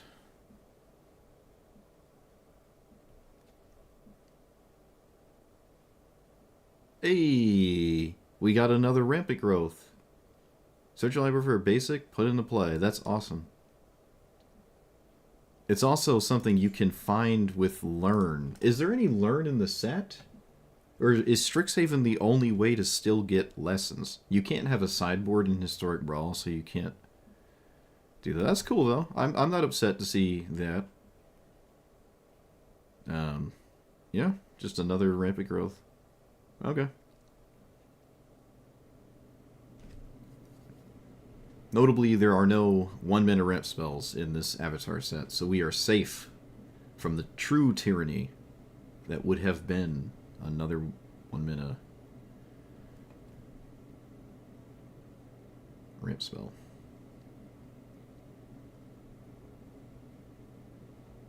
Is Wilt an instant?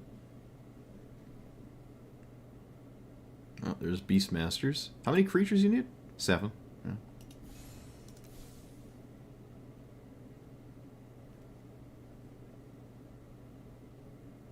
Sack a land, put 2 into play. So it's Harrow, except they're tapped. Kind of tragic. It's still a 3-mana ramp spell. I mean, it's a new one. It's not replacing Entish or Haro, though. Descendants Path. Isn't this the creature type? This came out in Avacyn Restored, I think. One of my first pre-releases I actually went to was this card. Someone asked for mine, and I'm like, nah, I'm putting it in my Fungus deck. They're like, alright, that's a good place for it. Descendants Path. Oh, wait.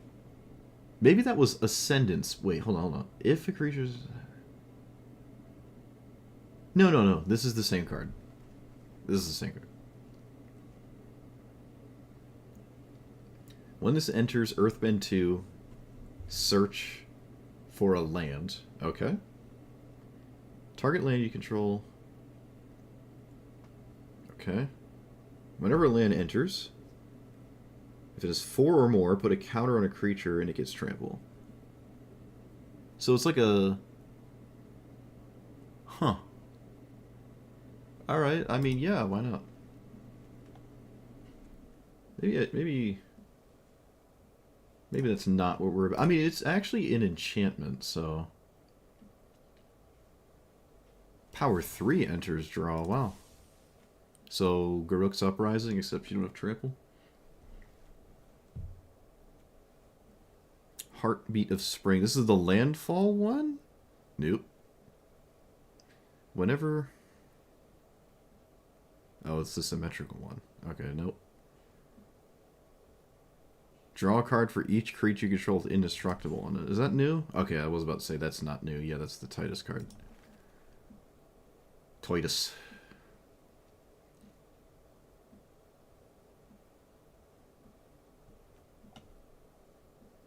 No, I didn't pass over Beastmasters.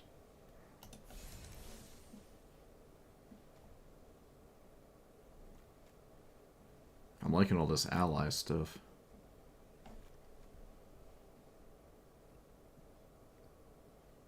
This is the Explore... Yeah, I remember this one. It's in the Tree Folk deck, I think, in Duels of the Planeswalkers 2012, the video game.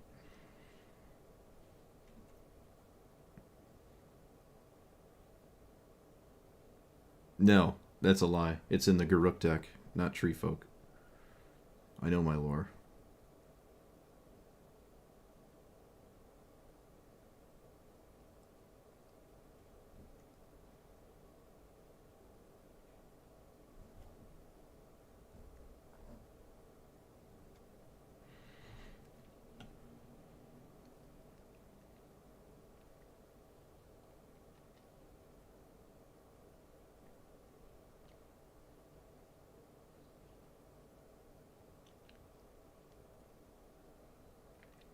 Cool. That's like a balanced version of Natural Order. I like it.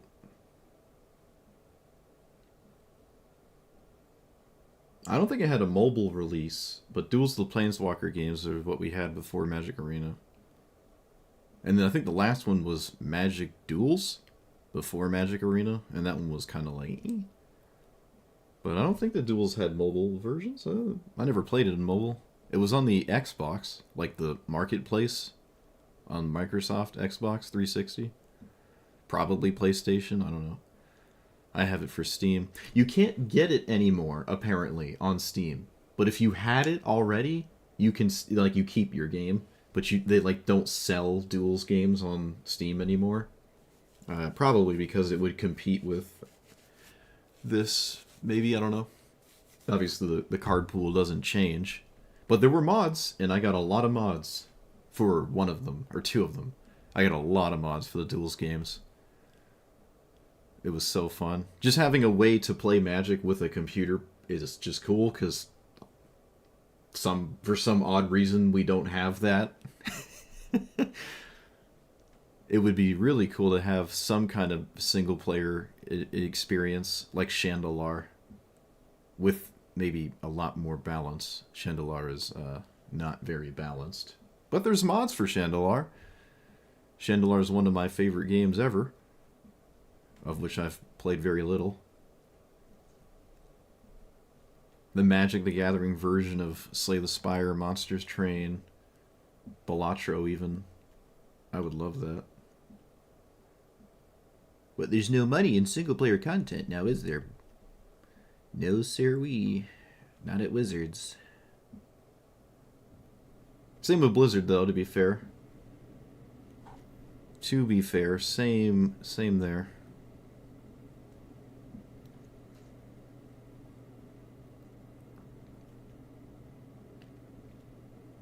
We could do this for shrines. Could do this for shrines. If I'm having to pick up in shrines, though, I feel like we're screwed.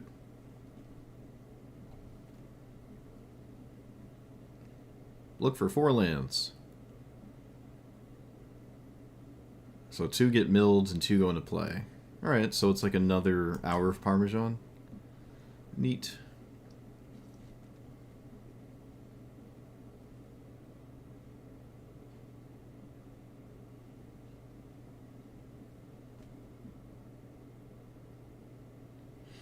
Yeah, I got all the duels games. My brother was wondering where they were. And like, yeah, they're not on the Steam. And I linked him to a site where you can download them or torrent them or something. I don't know. But he's not about all that nonsense. He plays it on the console. He tried to play Arena till he realized you can't play against the computer, so you just get crushed by like 14-year-olds with their parents' credit cards. Even at like bottom bronze, you just can't actually play the game. Like, this is not at all new player friendly, and probably can never be.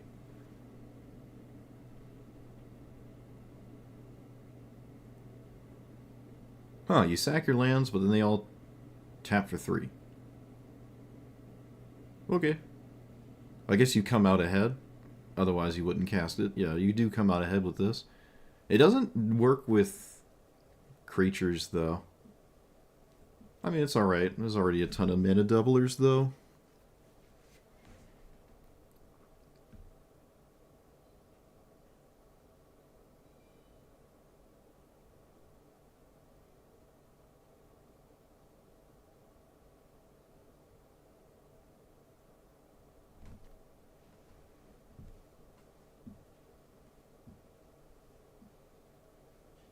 Yeah. I remember when we found out we were playing, what's it called, Yu-Gi-Oh! Really wrong as a kid. I guess everybody did, though, to be fair. And then we saw how to play it for real. We're like, yeah, we would have never have ever played it if that was how you play it for real.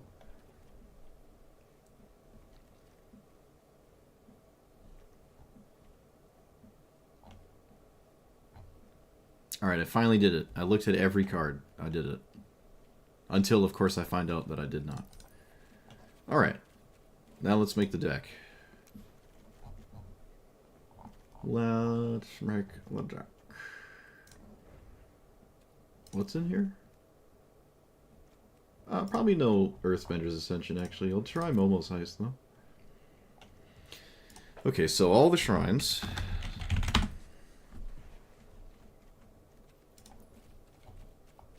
I don't think. Probably all the shrines. Definitely all the shrines. Maybe not the creature ones. Oh yeah, there's this thing, right? Random shrine. Yeah. Wait, what is this? Oh yeah, I never actually played this. I could put it in the deck. It itself is a shrine. Return target enchantment you control your graveyard on the battlefield. Whenever this order of the shrine enters. I mean, I could craft it. It's hard not to for a deck like this. Wow, there's a lot of shrines now, huh? There's like so many that you don't actually have to play all of them. The creature ones are a bit sketchy, I think. But that's not really anything new. We're 5-color degeneracy, so we can do that.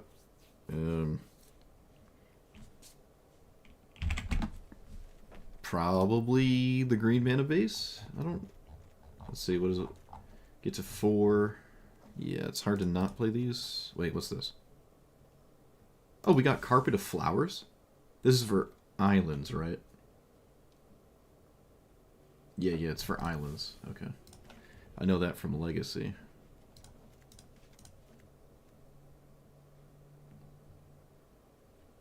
Tamiyo is interesting. There is the brainstorm idea. Oh. When did that happen? When did this happen? I knew about this one. Well. You got it.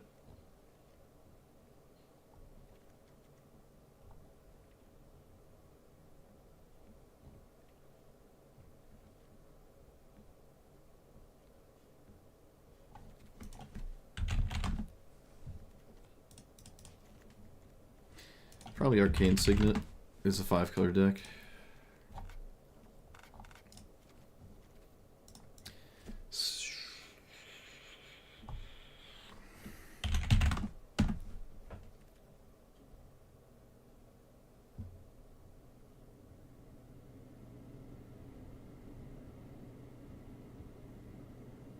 Thronebreaker?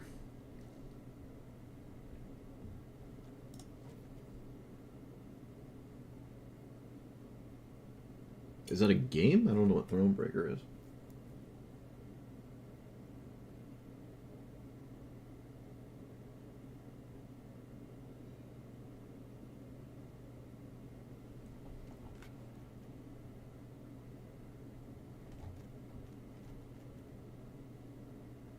Oh yeah, the tokens it makes are actually shrines.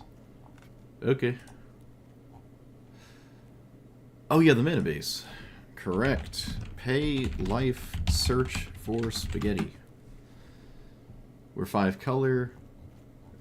We are actually running red cards. It doesn't matter, I'm running all these anyways. And then all the green trials, at least.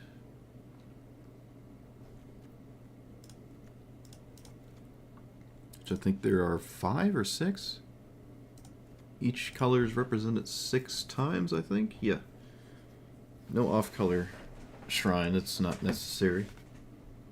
I don't know how many Shocklands. All the green ones at the least. Which I think there's 4.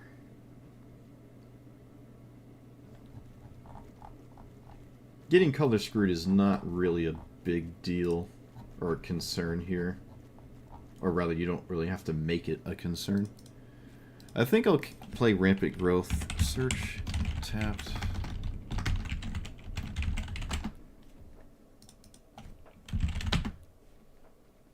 Single player card game? Thronebreaker. Never heard of it.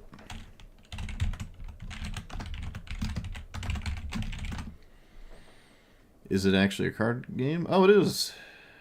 6 years ago. 7 years ago, whatever. CD Projekt Red. Oh, so it has to do with Gwent. I was part of a team that was like the they don't really have a lot of competition, but the professional pro Gwent team. I was on it for like half a year because they were building a Magic team. I don't know anything about Gwent though. Thronebreaker looks more up my alley.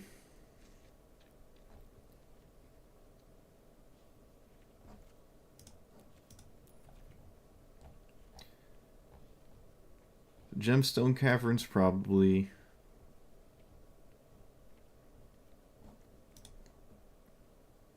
Cavern of Souls. Command Tower. What's this? Put your commander into your hand from the command zone. Nope.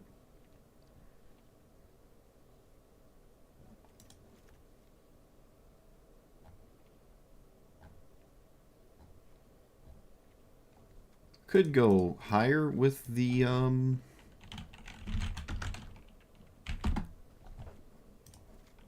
amount of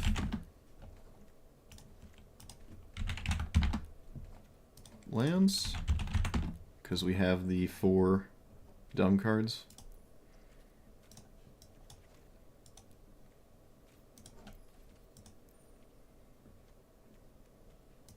TLG, is it the Leviathan? Something Leviathan. I have the jersey. I have the jersey. I thought it was a scam at first. I'm like, why are you guys asking me? It's like, because you're good. I'm like, okay. Obviously, this was back when I was a sweat lord, getting to like top 16 in Mythic every month.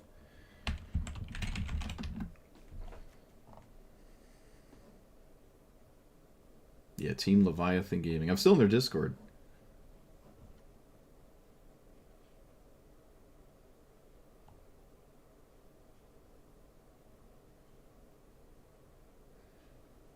Okay. Yeah, they crushed Gwent. I looked into Gwent because of them. I'm like, where's the competition? You guys are just, you're seeing each other at the finals all the time. Where is everybody?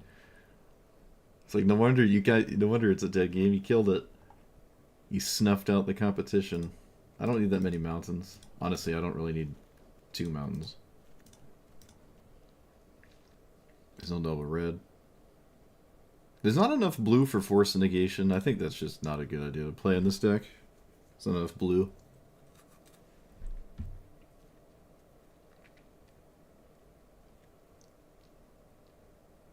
Oh, I didn't add Rampant Growth. Whoops.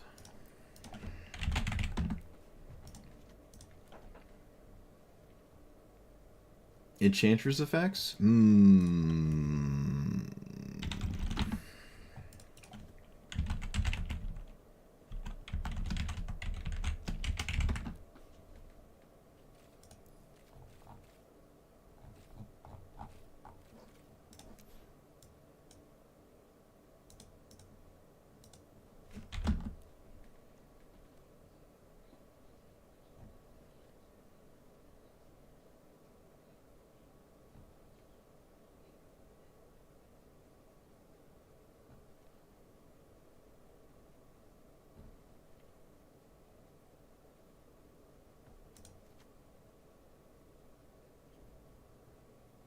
I guess Eidolon's okay.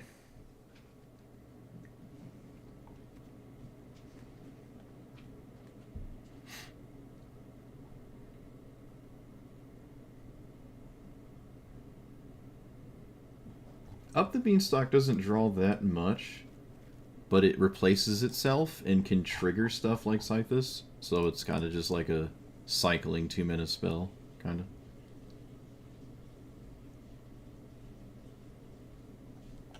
The Constellation. Is it this one?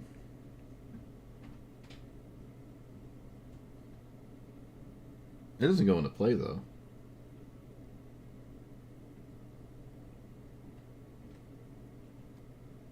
Well, this is a different one. Right? Does it go into play? Yeah, that doesn't ramp you. That'd be crazy.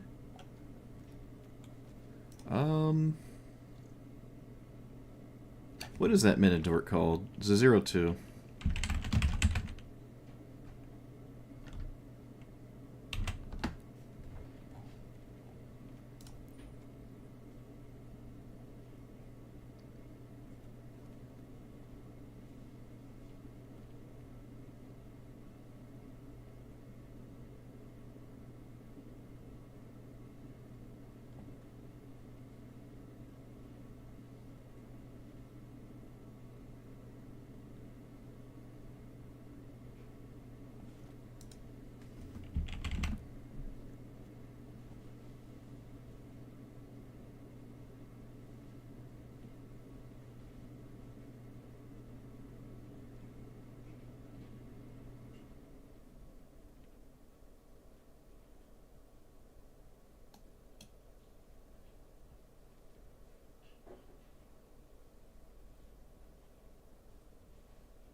There it is, Sanctum Weaver.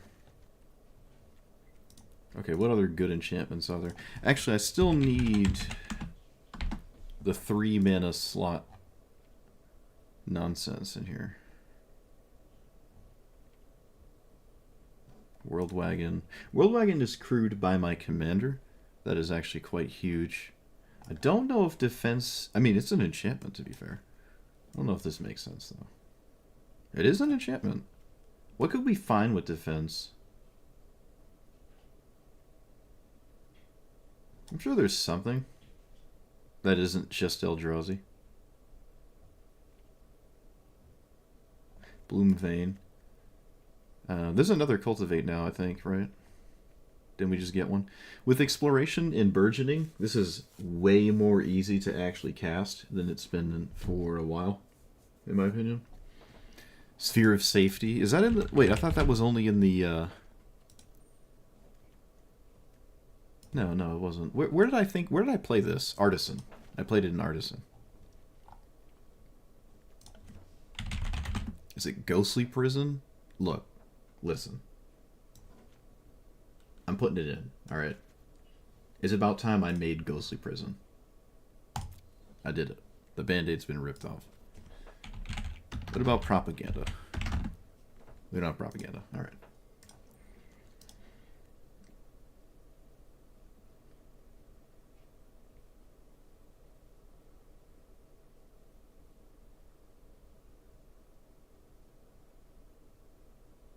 Oh, that's a pile, huh?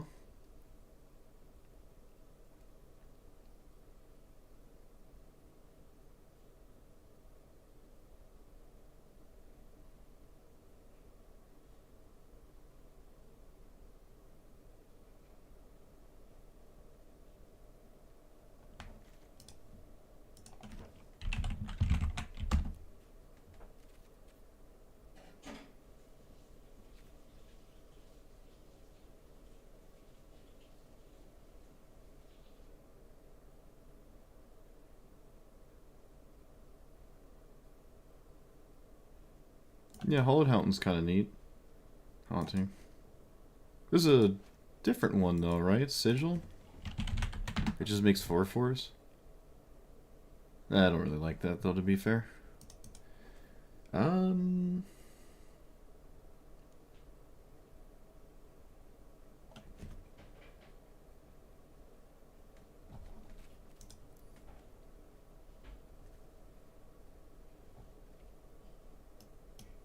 I did say Brainstorm. We have all the fetch lands.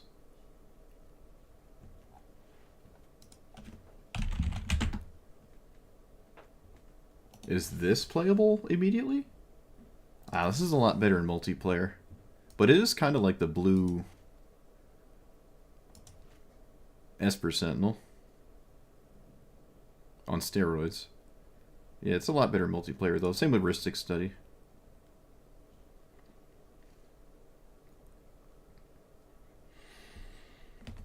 See, I was thinking about running sweepers, but if I just constantly ramp into threats, I don't even need to sweep the board. I'll just keep up with my opponent. That logic is deeply flawed, but we need all the shrines we can get.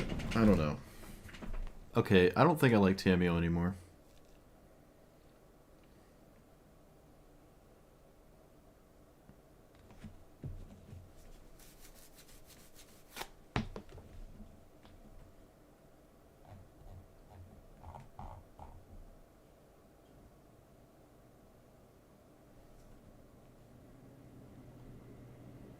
Yeah, I still have Defense of the Heart in here. Oh, I never put it in, okay. Defense of the Heart is just the best Wrath in the game. Because it wins the game. But I just don't know what creatures... What are, like, really good creatures with defense? That are maybe enchantment themed and not simply... Oh, it is in here. What? Why is it not... Am I blind? Where? Oh, it's a different... It's got that baby poop green. That's why I didn't see it. It's not like green. What are enchantment creatures? Is it T?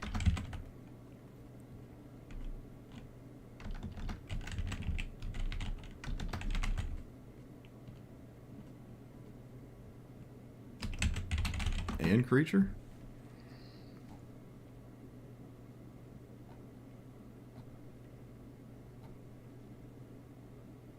The overlords are kind of cool.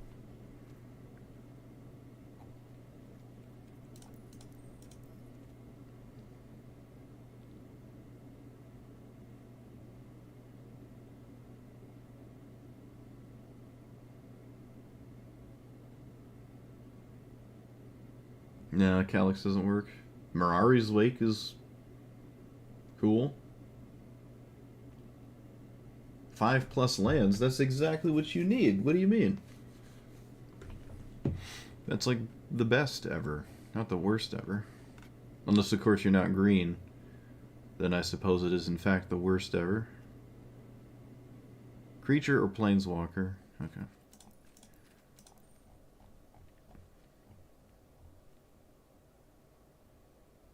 The overlords are, like, really embarrassing to Defense of the Heart into play. There is black market connections. There's also Dark Ritual. Alright, let's just maybe not play defense.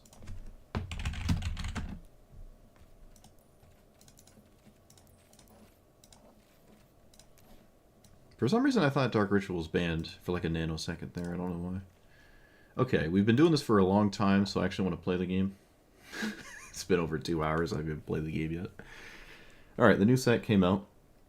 I spent a moderately large chunk of time just looking at the new set, all the commanders and all the new cards and stuff. There's not as many commanders as I thought there were, but there's still a fair amount of commanders in the new set. I'm going to start with this one. I know it's green. I'm sorry. But we got 5 new shrines. This is the Avatar set, by the way. That wasn't obvious. So you have shrines that do something upon entering and then don't really do that much after they enter. But that's kind of okay, I get. Oh, not that one. It's kind of okay. It's hard to find them all individually. But yeah, they all essentially do something upon entering and then do a little minor thing as you proceed to cast future shrines, which is kind of okay. But they're still shrines, though, so they count as shrines for your other shrines that do way more scary things every turn. This has every single shrine in it, which I don't think is correct. I don't think that's normally what shrine players do, but I don't know. Obviously, it's got the massive green shell to it. It appears as though we're safe from Sol Ring. I was concerned about Sol Ring because I saw it in the list of cards, but it looks like it's not actually playable. Oh, I should read this, huh? Yeah, I should read this. Whoops. It's a 4-mana 4/4. When it enters, reveal the top until you hit a shrine, and it goes right into play. You don't have to cast it. It doesn't go to your hand. It's just boom. It's pretty cool for doing that. And then it has an ability that makes a bunch of spirits equal to your, shrines. This is a bit different from this. I actually just crafted this card. I've never played with it. But this one has the reanimate your shrines, and then you make shrine tokens, which count for your shrines in play, which is nice. But, yeah. This is nice to have die, because you can just keep doing it, and it's in green, so you can very easily continue to do it. That's just really, really nice to me. The bottom part is probably scary enough that your opponent kind of kills it for you. So you don't have to, like, sack it to your own cards. Ideally. But we'll see. I don't know. There's a bunch of new lessons. I think they work with Strixhaven Learning, but not in formats without a sideboard. So Historic Brawl, they won't work. But if you learn, which I don't think there's any learning in Avatar. I didn't see any. But if you do learn, these are lessons for the Strixhaven Learning spells for your sideboard and whatnot. There's a bunch of Lessons Matters cards. I mean, there's a ton of new stuff going on. I can't talk about everything the set brought with it in just this one commander. But this seems like the most straightforward way to start here, especially after spending half of my time just looking at the cards, because I haven't done that yet. Some notable ones for the new set is Momo's Heist. This is an answer to the One Ring. You steal it, draw, and then sack it. This is quite massive for that. But, we've had Dack Fayden now for a bit that kind of does that anyways. And then bribery is huge, right? This is your sometimes just a 5-mana tooth and nail. Sometimes it's worse, but I'd say on average it's closer to tooth and nail than it is not tooth and nail. We could put Defense of the Heart in here because it's an enchantment. There's a bunch of enchantment matters cards like Scythus in here. However, it's hard to make room for Giant Dumb Eldrazi. But if I was going to run... So if I'm going to run a board wipe, Defense of the Heart is the best board wipe in the game. And of course it's green. Because you just usually win when that happens, right? If your opponent has a sweeper-worthy board state and it isn't going to immediately kill you, then Defense of the Heart is just better than Wrath, or, Day of Judgment, or Damnation, whatever. Because you just get game-winning cards out of your deck. And is also that card itself an enchantment, so it probably belongs in here. This format is, Historic Brawl. Just because I'm playing a bunch of funny shrines doesn't mean my opponent lets me just play a bunch of funny shrines. And things like Defense of the Heart are very good. So it might end up sliding its way in here. We are trying to ramp into something that is, somewhat scary, ideally. Sanctum of All is still, unfortunately, so insane that you're kind of hoping you get it every single game. If you could put it here in the command zone, you would. It's just the thing. Every time I see a Shrine Commander in the command zone, the only thing I'm concerned about is, do they have Sanctum of All? Yes, they might actually just win. Do they not? Alright, we have kind of a normal game. This card is just so insanely impactful. I should probably run more tutors just for this card, like 5 or 6 tutors. Honestly, I really should do that. Actually, I will replace Cultivator with a tutor here, maybe 1 or 2 as we go. But this card completely changes what is happening currently in the game you are currently in. Like, you're just now winning once this sticks. So, yeah, I'm going to run Grim Tutor at least. Run that. This can find any card, and it hides the card I find. But yeah, there's a lot of new cards. There's 2 big new sets. There's this one with that set symbol. And then there's the other one, which I might not have any cards of in this deck, with the other normal set symbol. Oh, like that. So there's like 2 fairly large sets that came out at the same time here. Oh yeah, but this is just another Rampant Growth. Right, yeah, I use this as the set symbol example, but it's also just a Rampant Growth, so any Strixhaven learning can just learn for a Rampant Growth instead of the double colorless one that puts a basic to your hand. This one is just a tutor for shrines and also gets a basic to your hand. This could just be Mastermind's Acquisition or something like that, but who knows? At 2 mana you can just find whatever land you want. But yep, shrines got buffed. Let's see what that looks like. It seems like the most straightforward thing to start with, where I don't have to dedicate all my daily allotted neurons to play efficiently. And it's green, which makes it even easier to play. What better place to start?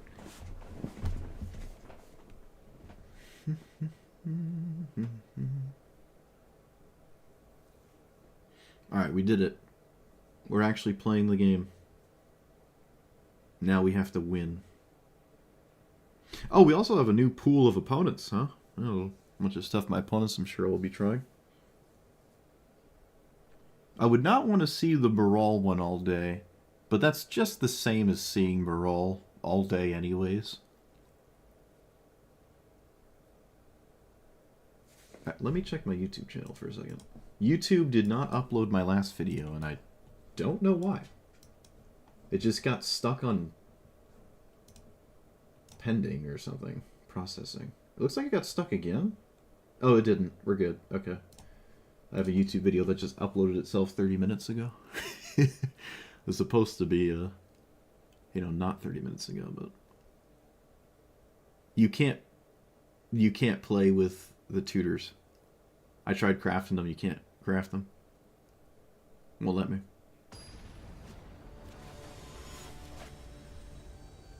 Okay, well, Ragavan's our first opponent. Didn't expect that. That's unfortunate. I don't have a lot of answers to Ragavan, actually. I have very few answers to Ragavan. I did not expect to ever see Ragavan. I mean, there's no way this is good enough for Ragavan, so... let's do black, I guess. I needed a white, though. I'm not gonna lie, it probably doesn't matter what I want or need. I'm kind of just over this, actually. Yeah. I didn't exactly draw Swords of Plowshares. I don't know what I'm doing playing against Ragavan. It doesn't make sense to me.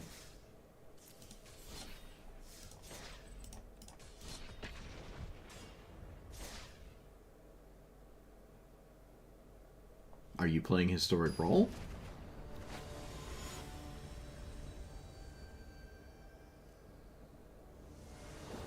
It said I couldn't craft them, I just tried.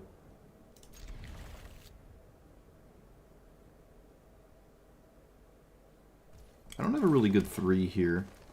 Let's see, cast this. I can try crafting them again, it just didn't let me craft them. It said I couldn't.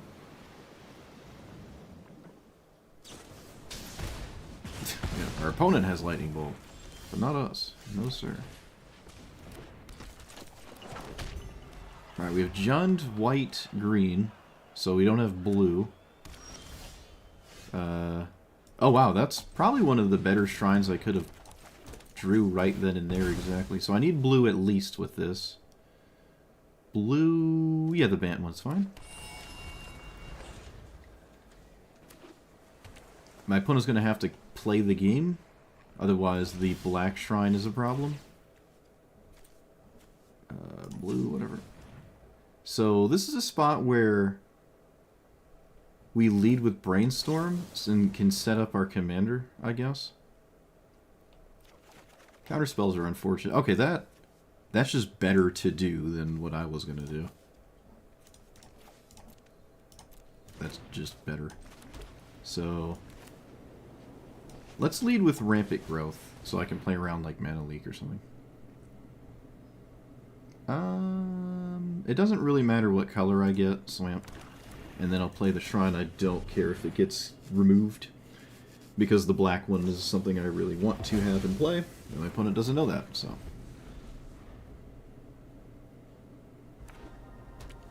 please play your commander. Thank you.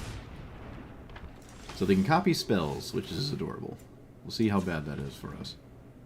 Do we have 8 mana? We actually do have 8 mana. Alright, I can do everything I want. Take action. Alright. So we're in play, we got a bunch of stuff, our commander's scary. Let's go.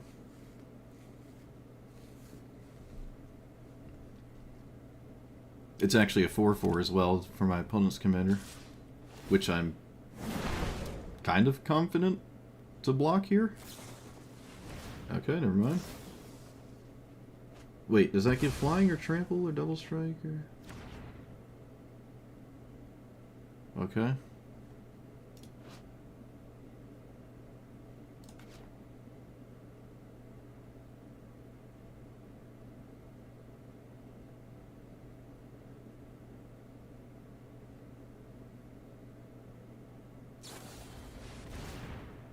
Okay. Sure. I can get down with that. Hand, obviously. Okay, well they did a bunch of combat stuff that I don't like. That's tragic. So... this is basically mandatory, so my opponent can't just safely swing whenever they want. And this finds a shrine altogether. I'll just play this.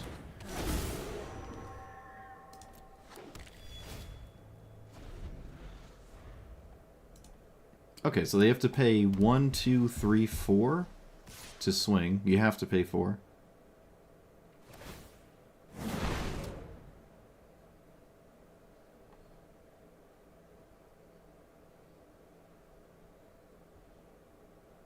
Yeah, there's not a lot of removal in Grixis. I'm always blocking.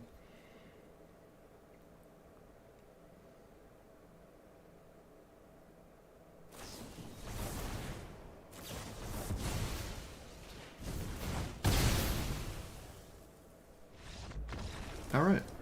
Get shrined. Get shrined. What did they cast? Oh, just an additional combat phase. Yep. All right, look at that. Sphere of safety, just shut them out. It's funny. Love it. Love it. That feels like it's Tifa, except it takes 3 times as long to do the thing. But it feels like I'm just playing against Tifa with that commander.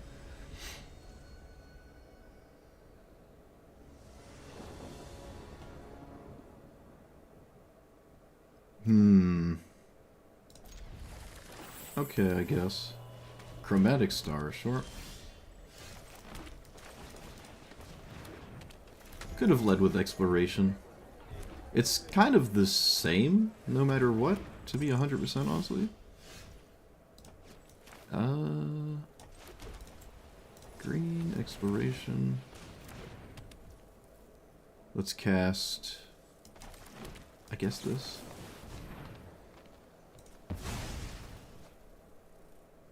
Blue, red.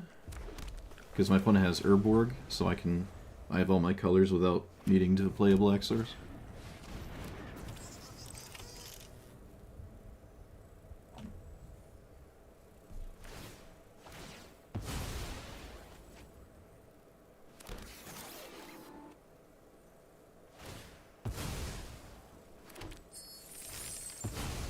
Well, so far this has been the best I have ever seen this card.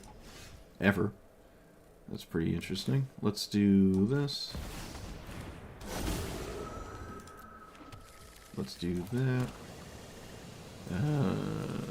Forest? It doesn't really matter what I get here. Yeah, let's just not take damage, I guess. I'll get my own swamp. Why not? No big deal.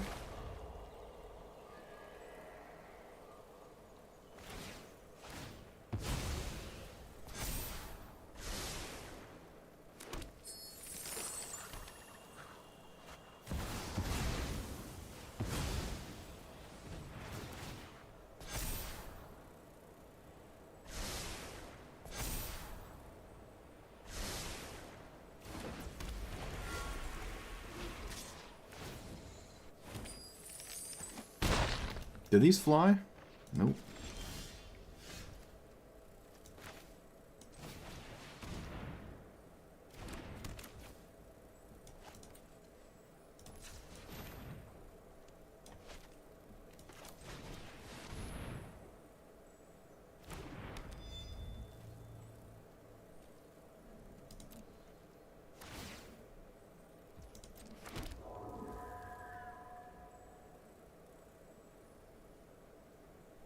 Yeah, it's a very, very good, probably the best start I've ever seen from this deck specifically.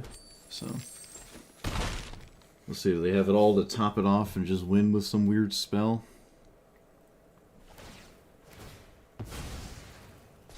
I am dying in the air to really no solution. I guess I could tap it.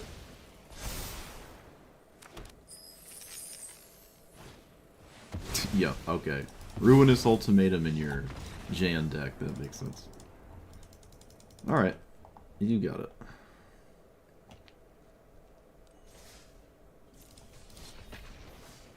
Amazing.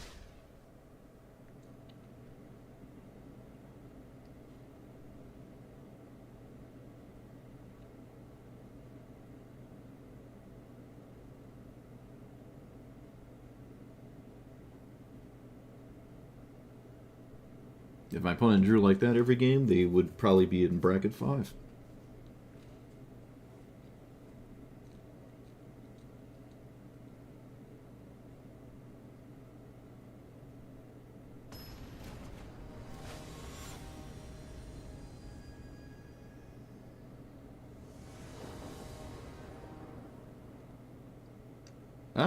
Fear of Safety is interesting as like the thing. Alright, Hierarch, get in there.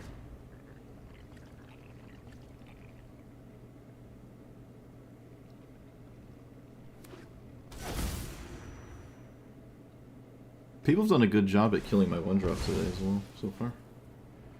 Fortunately, this deck hasn't struggled with that being a thing. like, at all. So, okay, looks like they're going the other route. And just keeping up with me. We'll see how long that lasts, though.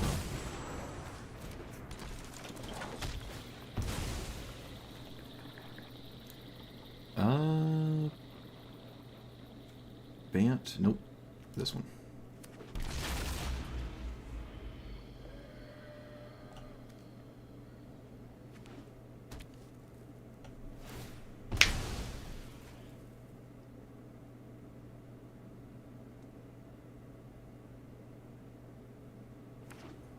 One into three.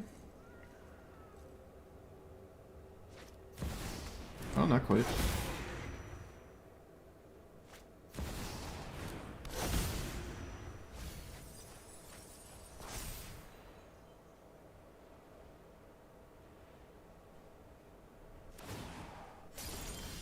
Alright, here's where the commander gets really nice. Because this looks like a deck that wants to kill it a lot.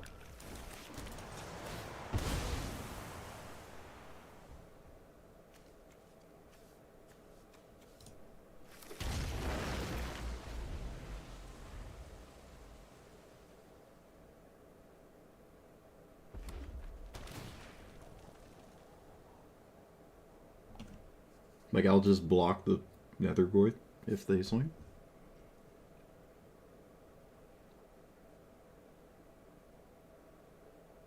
I don't even know if you're supposed to kill it. I don't think you should kill it here. It just makes a 1. It makes 1/1/1, right? Yeah, it makes 1/1/1. Like, there's no reason to kill it. I can just cast it again.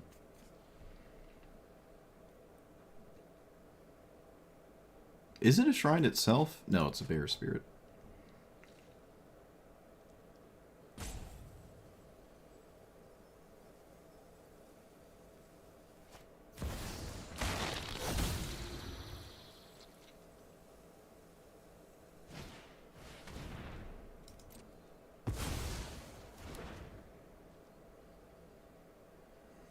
They did it. They found the line. They did not kill my commander. So, this thing. And pass. Alright, so now they have to pay 2? Is this an enchantment? No. It's not a shrine, it's not an enchantment.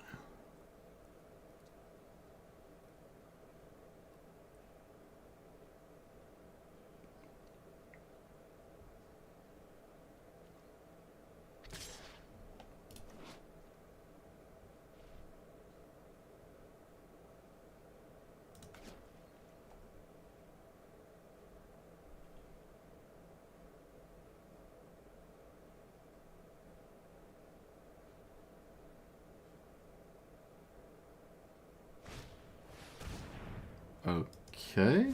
Killing my Metadorks is funny.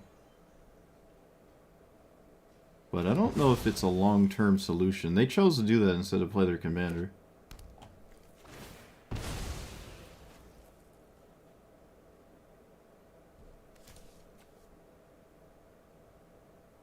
They can reanimate Grist with the Venom in their hand.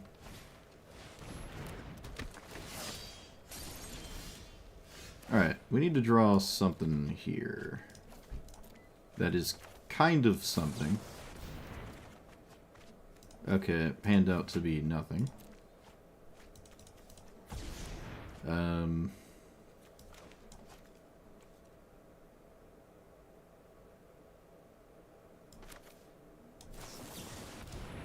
I guess they'll get more lands. And I don't think there's a reason to play this. Actually, they're kind of actually... Yeah, there is sort of a reason to play that, so I'll play it.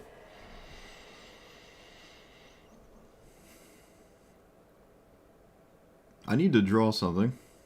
Like, right now. The problem is all of the shrines I draw are also just bad. So... everything here is pretty bad.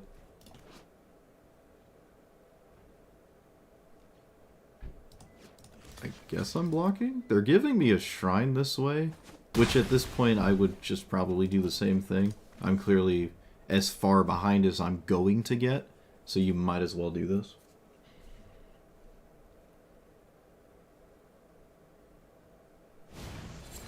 Alright, they killed every single one of my mana dorks, which is really funny.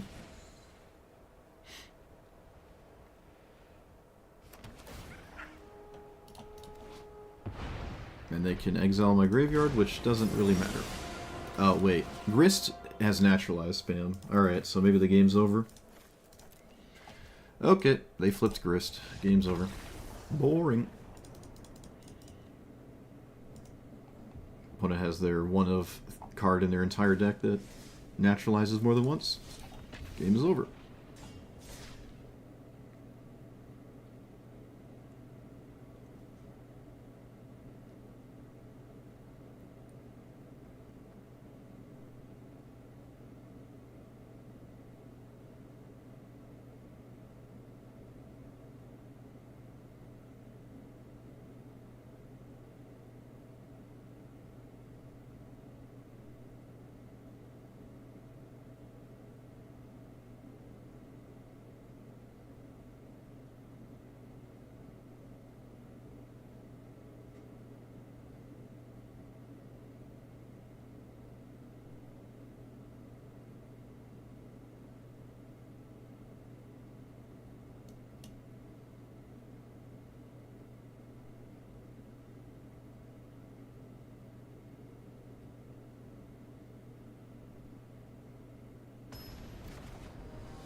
I'm gonna draw. Probably get rid of one of these here. Oddly enough. Leyline Binding? I guess. I could play probably Lightning Bolt first, though, honestly.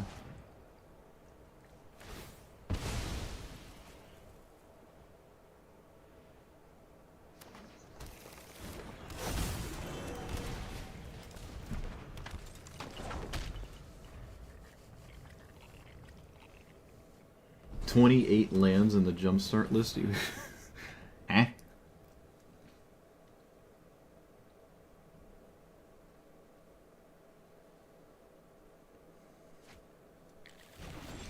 Beseiju? Okay.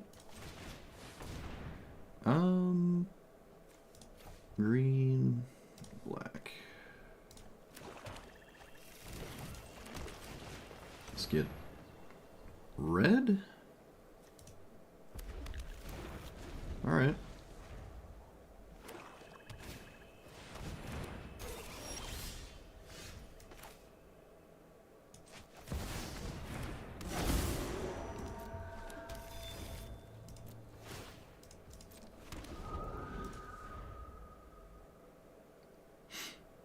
I don't know, does Cody win when you untap with it? I can't remember.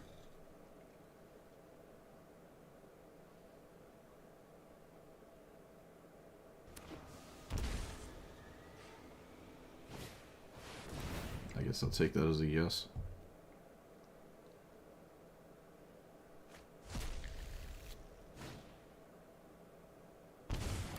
Oh. I guess not. Of course, my opponent has the best thing in their entire deck in their hand, so I can't play the best card in my entire deck.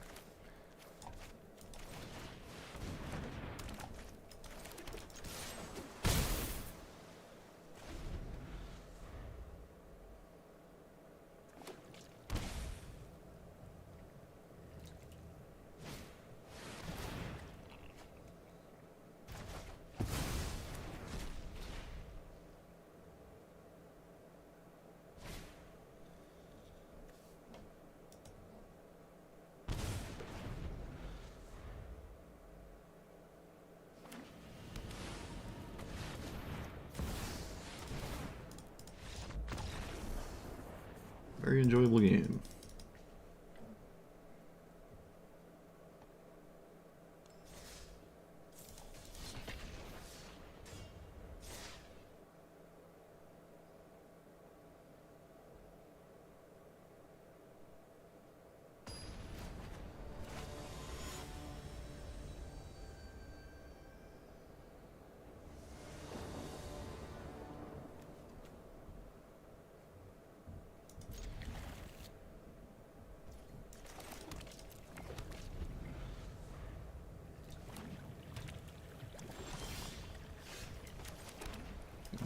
Nothing about here.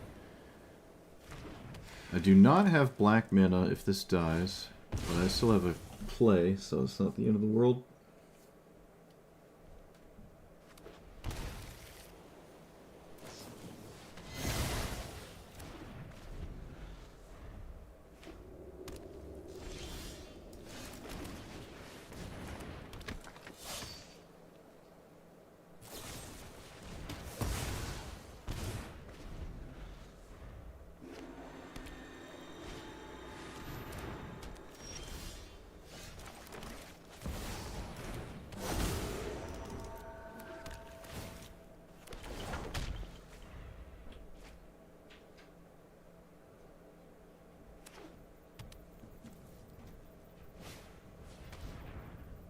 Probably take black market.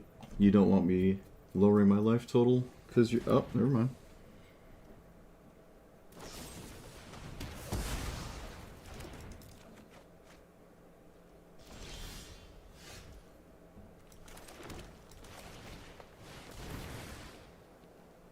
Do I swing with this token? I don't know. I guess.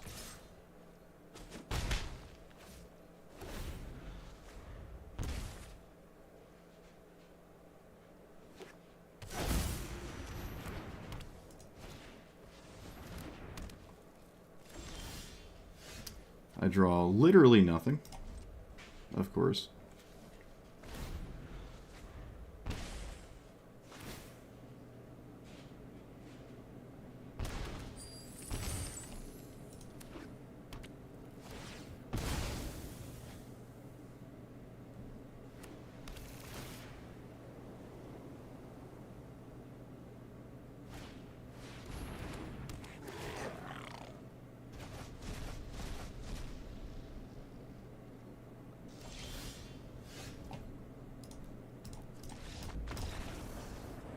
Enjoyable.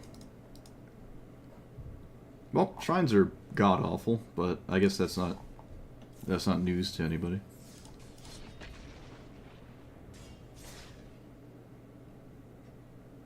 The 5 new shrines have not made it better.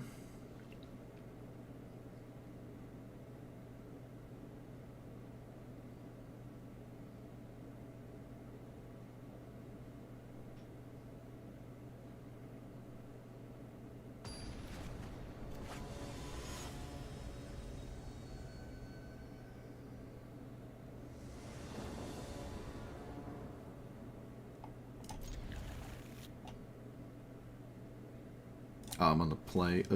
Gemstone. Oh, that's the price you pay. I'm probably always keeping this, though.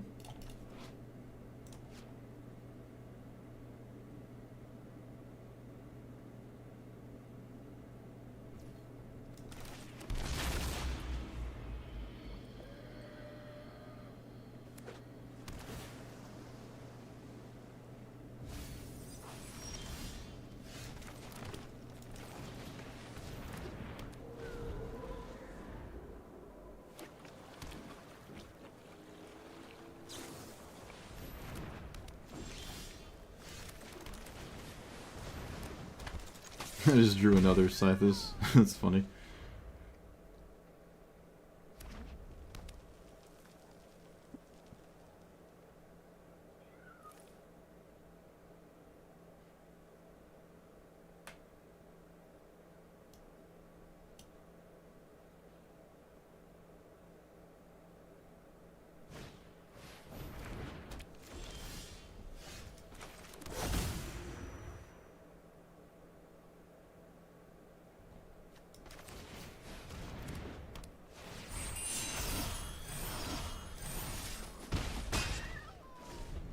Bribery's maybe okay. I don't know.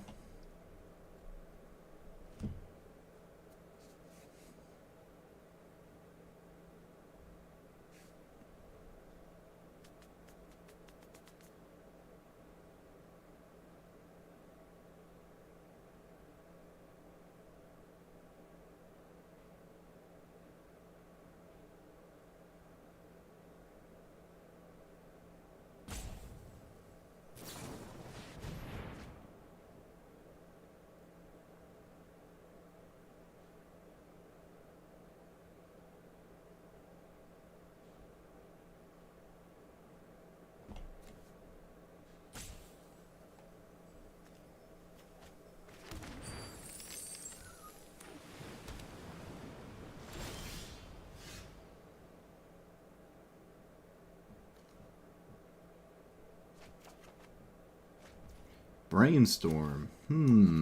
Sure.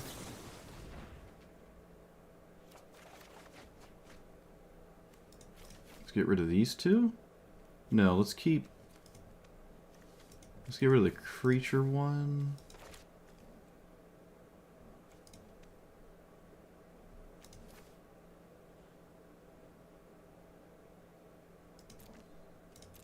And then World Wagon. Shuffle it away.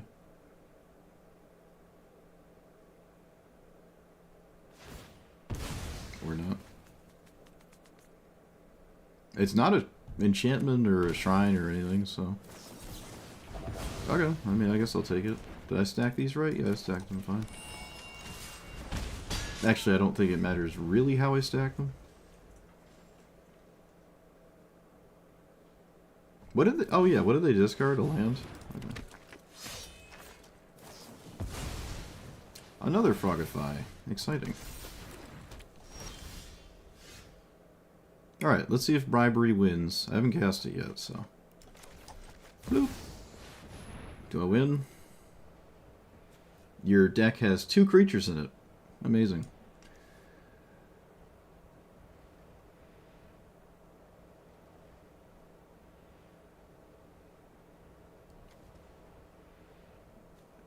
Well, that one's way scarier, so I'll just make it so my opponent can't ever have it.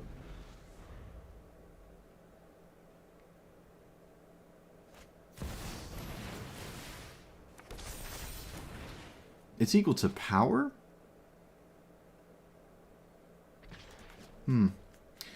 That is kind of an insane trade to me.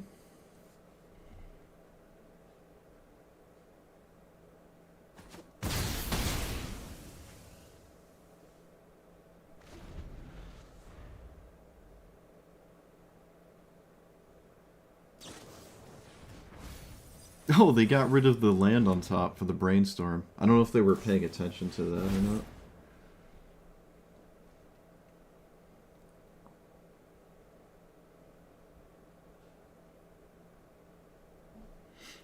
Does Narset do something for me?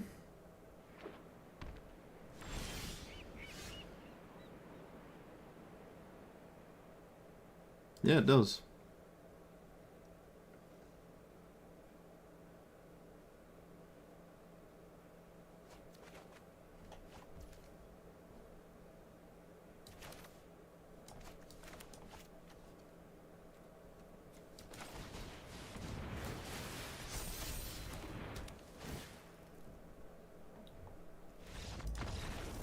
Alright.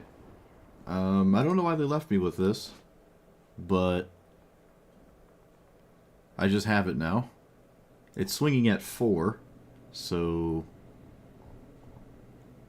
I can kind of do whatever I want. I kind of want to just get shrines. I can almost get Bribery again to get the other creature. Kind of crazy. Of course, right, the first time I ever cast Bribery, my opponent has 2 creatures in their entire deck. Because why wouldn't that be the case? But,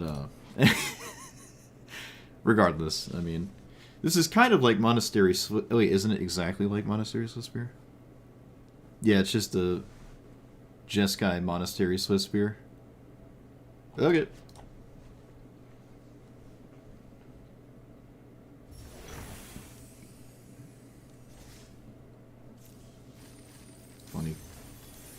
Funny game that was.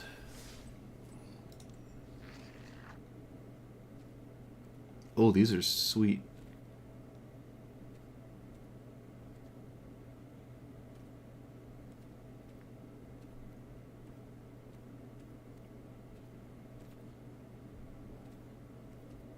Oh, there's cards that we're playing. Let's do that one.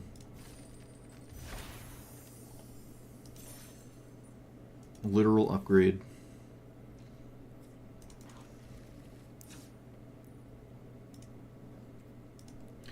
So, if we want to keep up with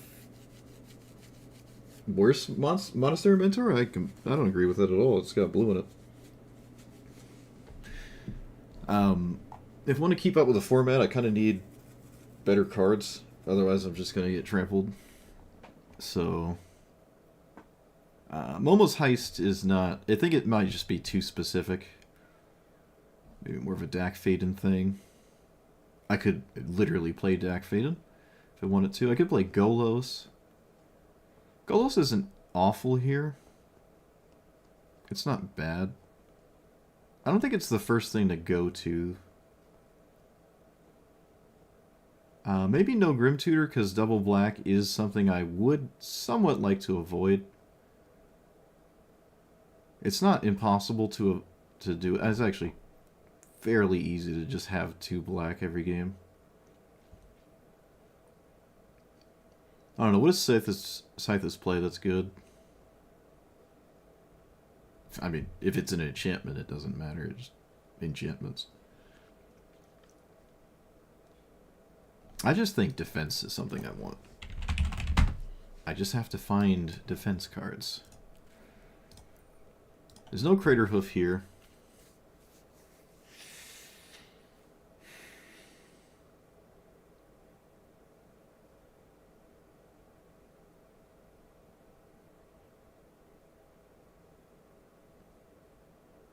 Maybe not the frantic search kind of deck I'm looking for. Oh yeah, we never looked at the tutor. Okay, let me craft it this time. Well, that's ideal. Yeah, last time I tried to craft it, it just didn't let me, so... Odd. Take that, before I forget. Enchantress's Presence, yeah. That's...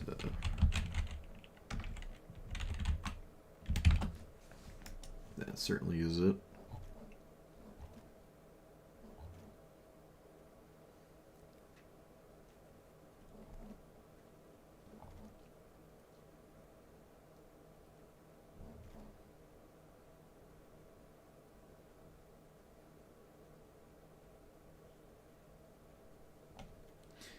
Alright, I'm not going to do Defense of the Heart. I'm just going to force myself not to.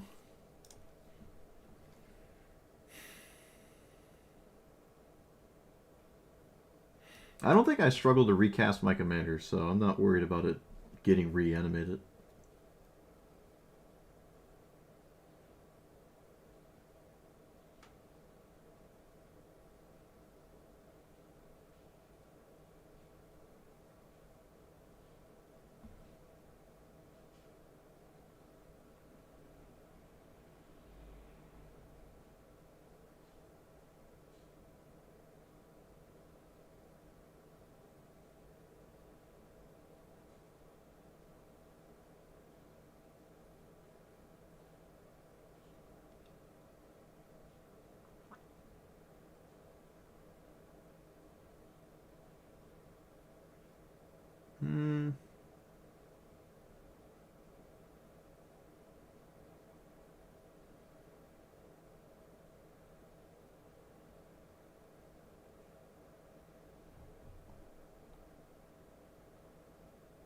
No, I don't want Phyrexian Tower. I guess it's not awful. I don't know what stacks pieces you're talking about. I don't know what you're talking about. What is a stacks piece in Historic Brawl? Winter Moon's not a stacks piece. You can play Blood Moon. Do I have enough basics? Yeah.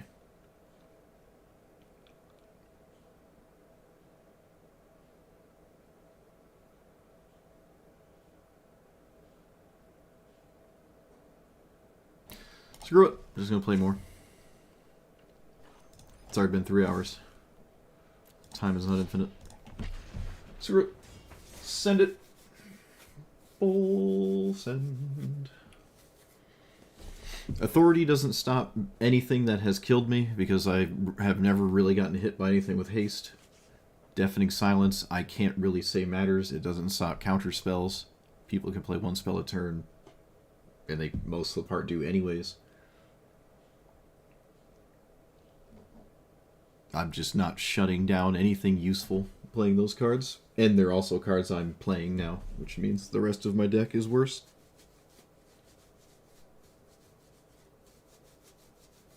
Imprison in the Moon? Is it?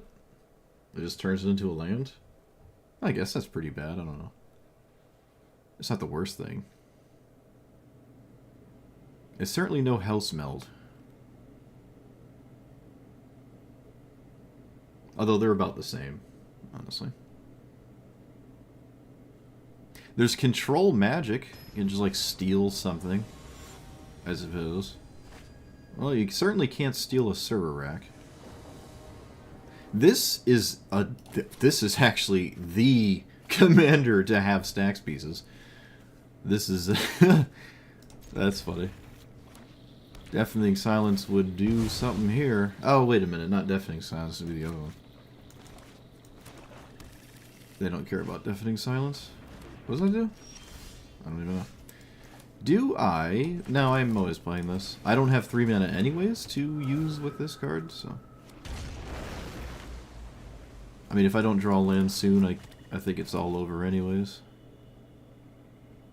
Did I add more lands? I said I wanted to because of Exploration Burgeoning. I don't know if I ended up doing that.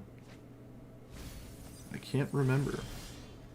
Didn't draw the lands, so this game is probably getting over SpaghettiOs real soon. Finally seems a reason to target yourself, so it makes sense.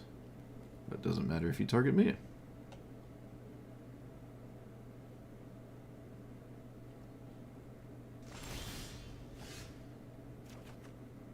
Alright. Looks like nothing mattered. We lost anyways. Risky keep, kind of, but also not really. It's a mono black deck. All I need is the mana source, and didn't get it. I don't know if I want to... I really wish this partner thing would go away. I'm going to add a land, I think. I'm just going to add a land. I could probably add 2 if I can find something else to take out.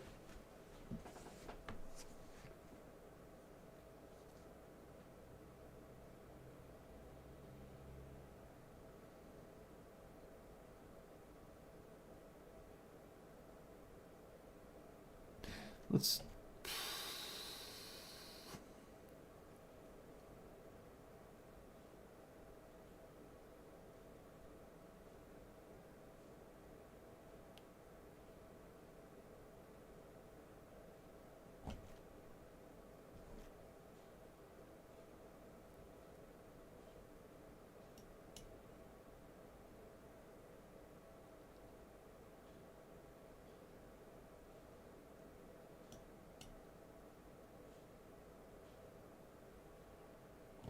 Let's not play Black Market. As a blue enchantress? Eerie? What? Yeah, Bloomvein is only forests, that's correct.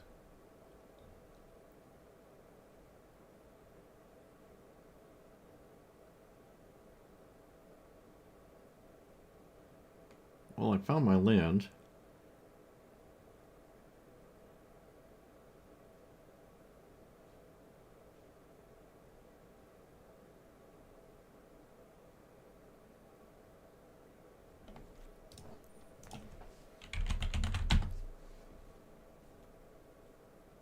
Whenever an enchantment enters, or even a draw card. Alright, yeah, perfect. Boop.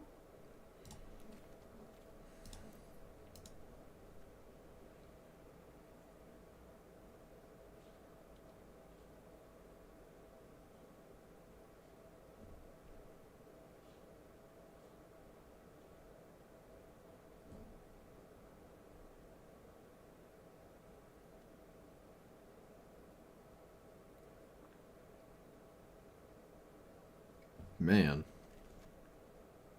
Too many shrines. I could... What if we took out the bad shrines? I mean, we take out, like, how the whole deck, but what if we took out the really bad shrines? The creature shrines are notably terrible, but does this function without creature shrines? Like, this is awful. They do less than the new ones. Like, they're actually just really bad. This one, I will admit, is actually okay. The army of 1/1s is kind of neat. What does the black one even do? Search our creature's toughness. Okay. I've never seen the black one ever activate, ever. What's the red one do? Just save myself the headache here. There we go. Player Planeswalker.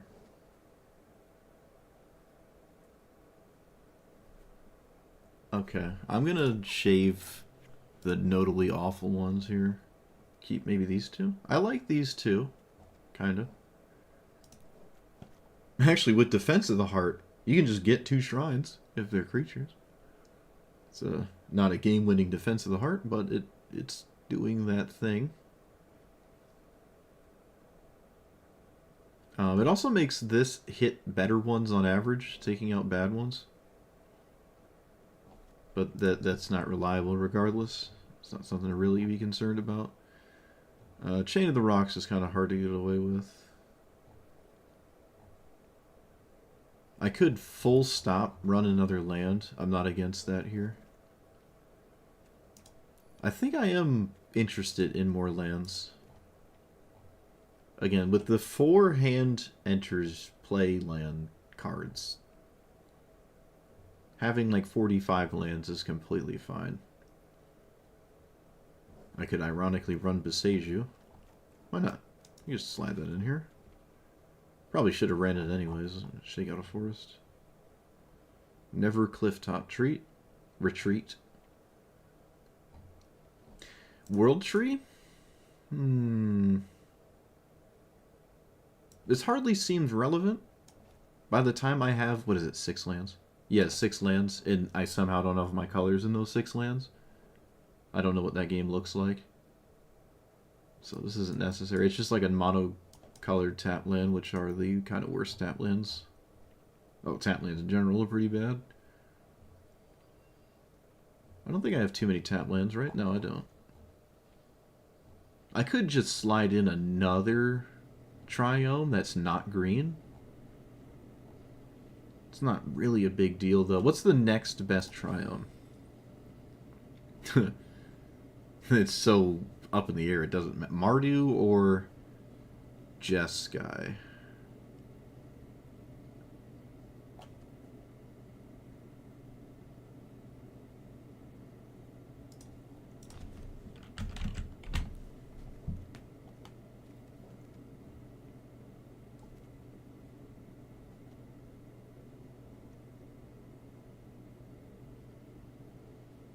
The room set? You talking about Duskhaven? Duskmourn, whatever? Yeah, Omen Path is interesting. Pock is interesting. Worldweave with a Mana Dork package is okay. You've already kind of played one of you. We could just play Worldweave. I mean, it kind of comes into play on the right turn curve. I've struggled to get this to work. This might just be a spot for it. It's gonna do what I want it. Yeah, let's try that. Why not? It's in the free color as well. I don't know about Pock, though. Our turn 4 play, or our 4 mana play, is probably always the commander. I'm not really going crazy with, like, critical mass of mana. So. But we have the fetch lands for it, obviously. Firelord Zuko is a 3-drop. Oh, man. Alright, I can't. So we can go Kami. Ooh, alright, well, I'm not going to 6. This is okay. It's alright. We have the 1 into 3 thing. But I don't have... I mean, maybe it depends what the shrine is. I don't know. I'm up against the thing I haven't played against before, so... Cast a spell, permanent exile, yep.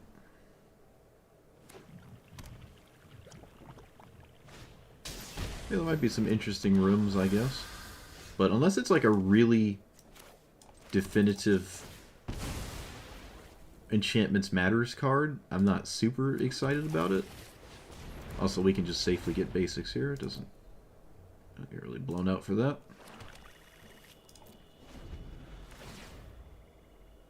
Alright.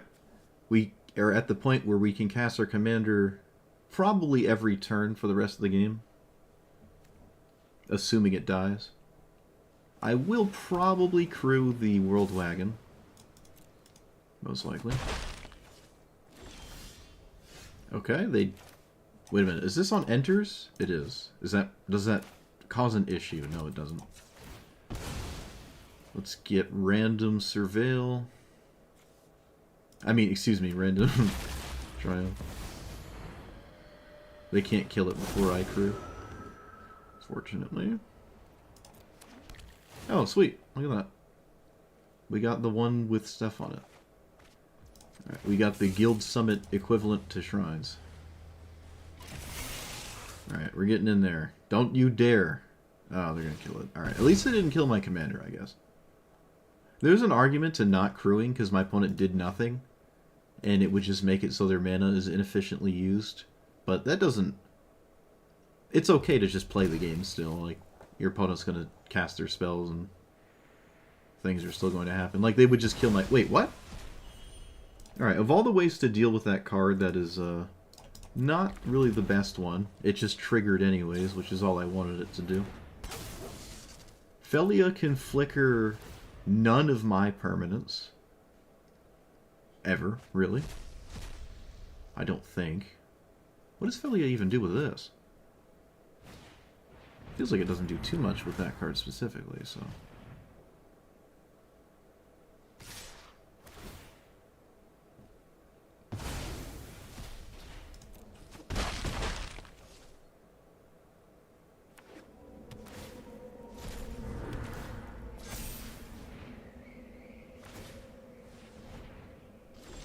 Okay.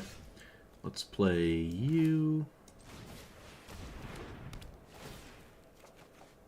Oh, hey. Look at that. The broken card. That, this. Draw. Okay, things are happening. Let's play fetch land. I'm not going to swing. This deck is not really a combat-centric deck. More of a critical mass nonsense deck. We have bribery. This deck obviously has creatures in it. I'm still convinced you win the game every time you cast this. So far that has been the case, even in a deck with 2 creatures. So...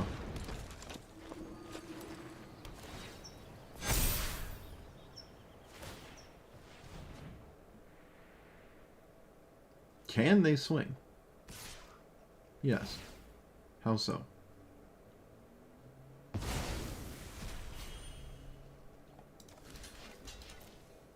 What is this? I feel like this is not a place to swing. Okay, it is, apparently.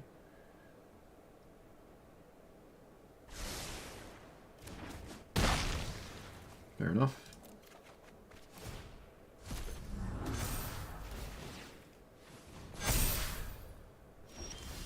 Alright, we steal 3.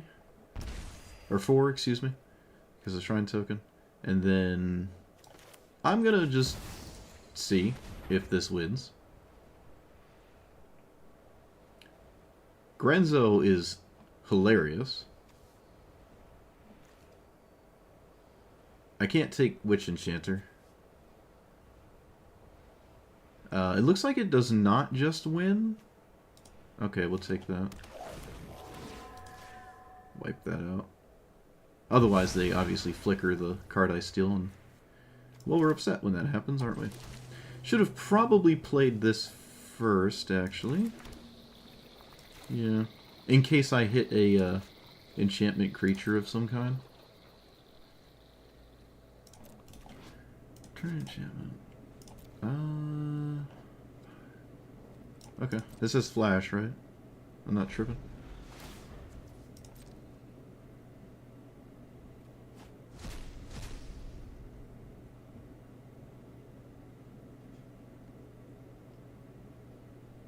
This is a Discover 5.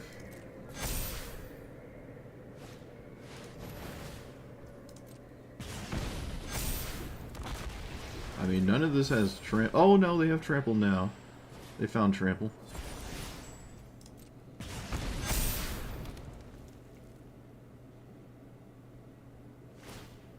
This amulet has been incredibly annoying. Not gonna lie.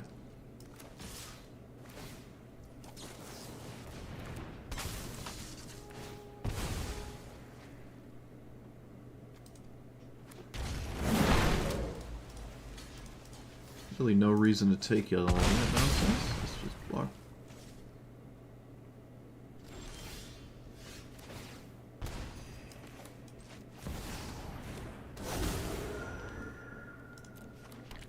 Alright, we got a really good shrine. That's ideal. I drew another shrine. Definitely ideal. But the dinosaur does have trample. Holy lands. Alright, we're just doing the Scythus thing at this point here. That.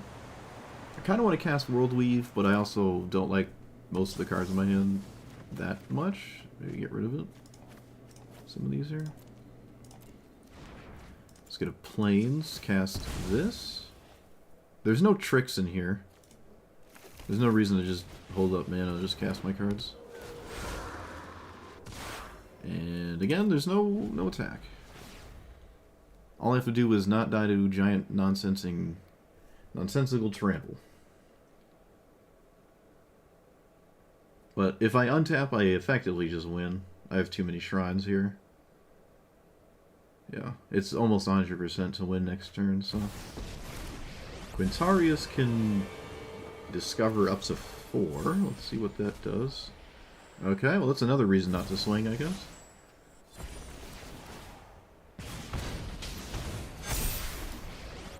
But it doesn't give trample.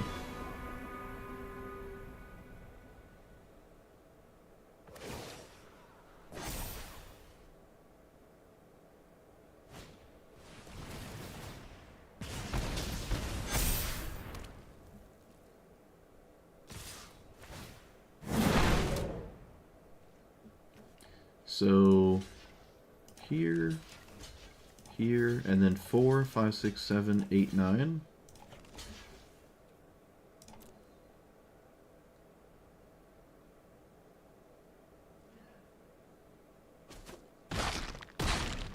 Take 2.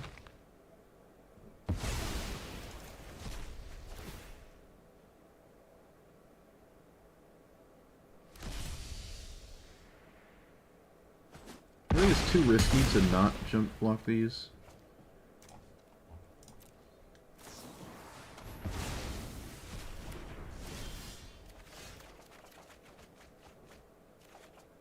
Oh hey, doesn't that kill my opponent? Maybe not. So... you...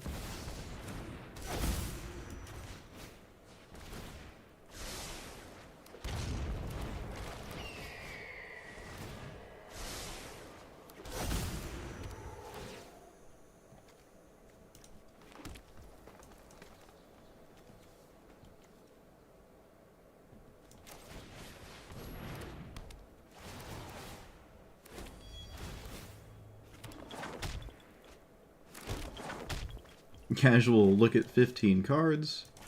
Can actually make it way more than that. Look at 17 cards.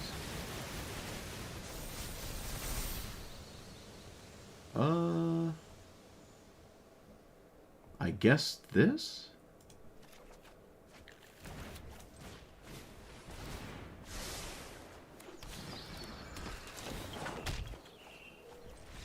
Alright, like I said, I'm probably just going to win with critical mass of nonsense. I have a swords for this, and nothing else has trample. So, this is going to make a 3-2. I guess if they cast spells outside of their hand, they can deal 3 damage each time at this point, but it's kind of... Yeah, we just have everything covered except this, and I have a swords for that now. So I guess I do have everything covered. Also, these have prowess. So I can actually, with enough of them, just kill both of my other these two here in combat. They're at 12, though. So can I kill them with... We cast this. End step, you may pay X. Number of shrines you control, which is 7, and it'd be 8, and then 9. So I can kill their commander. Or this. Probably this thing. Oh, they don't have any cards in their hand. They can't trigger it. Yeah, alright. We can just kill their commander, I guess. It really doesn't matter. Yeah, it just doesn't matter. Alright, neat. Critical mass of shrines.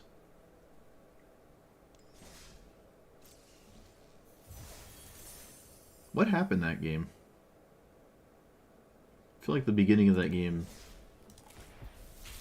is lost on me for some reason. We just suddenly had 600 cards in our hand.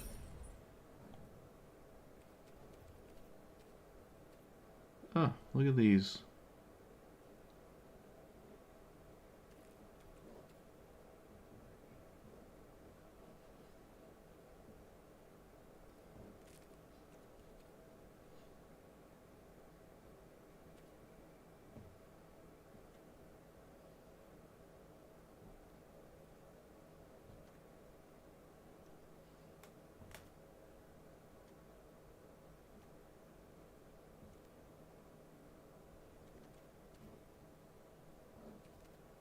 Man, that's so much.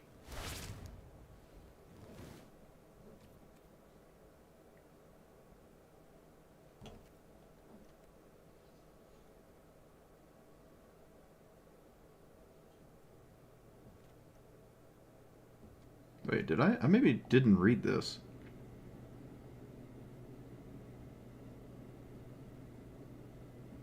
You control target opponent during their next combat phase. Oh, it's got the Invoke Prejudice mana value. 4 blue. Oh, it's not an enchantment, though. If this spell additional is cast, blah blah blah, control it during their next turn instead. So you steal their combat, or you steal their whole turn. With Waterbend 10. Wow. That's pretty good. Waterbend 10 is... Wait a minute.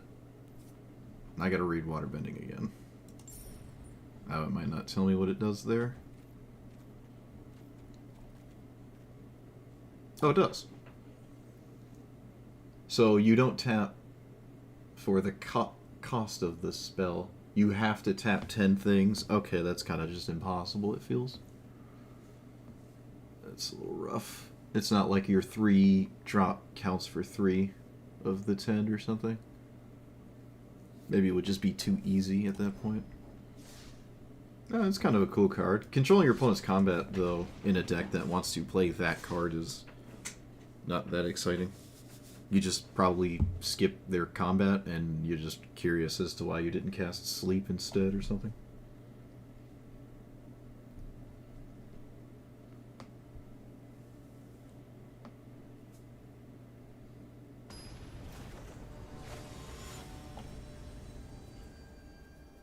Alright, well, we're not going to be drawing any cards this game, so the blue shrine's looking suspect. Looking suspect. Yeah, the new set hasn't really changed much for the shrine deck, it seems. Other than an entirely new commander. Which is, you know, more than most strategies can say they get, I guess. Huh. No turn 2 Leovold. Interesting. That was the last time I've seen that. Alright, well, Burgeoning makes things easy. I added the Jeskai one or the Mardu one? What was the non-green fetch land? Let's see if I can find it within a reasonable amount of time. Okay. Maybe I didn't add... Oh, I think I just added a forest. I think that's what I did.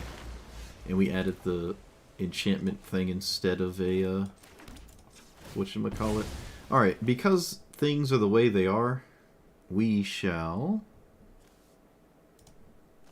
just turn this into 2 forests. Given my opponent's turn cycle here. It makes it so they can't play the game for a turn.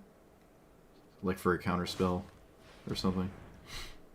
The only good duress is these two, and as it stands, Dark Ritual doesn't look like it's doing anything, but at some point it will if they don't take it now.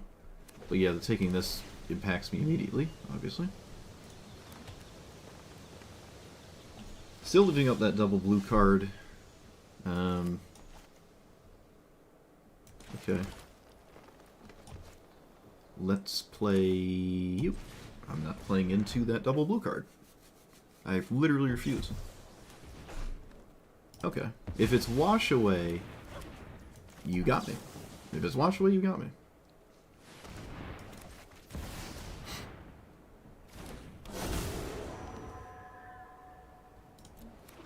Okay, we got the best card in our entire deck. World First. World First. Do we untap with it, though?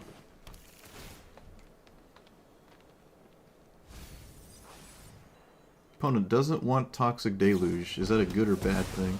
They do take the time to snuff out. Interesting. They know I can simply recast it.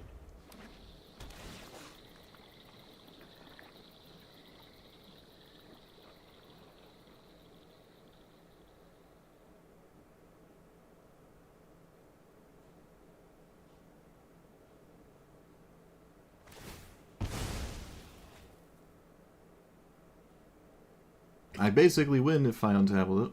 So you need to do with it.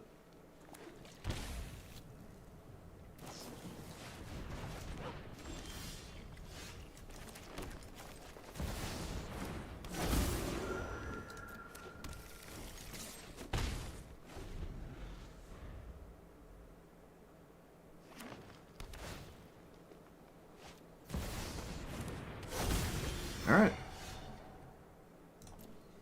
We did it. Now we just start putting degenerate things in play.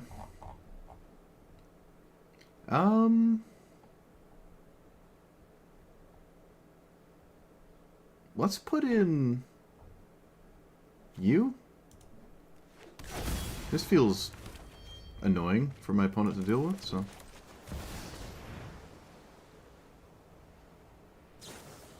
That's not a long-term solution. That was the turn 2 play we were talking about earlier, though.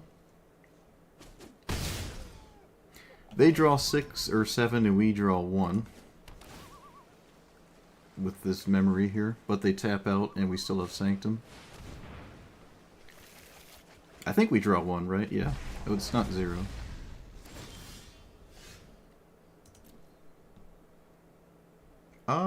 Let's attack the hand. Although we could just draw... No, we can't draw because of Leovold. Yeah, let's try to kill Leovold, maybe? Maybe that's something?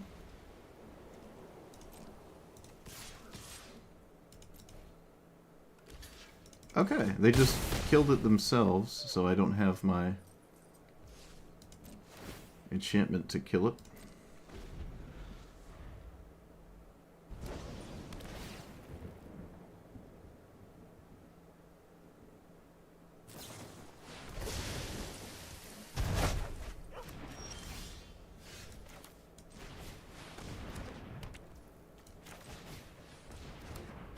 I don't think I'm playing the Arboreal Grazer.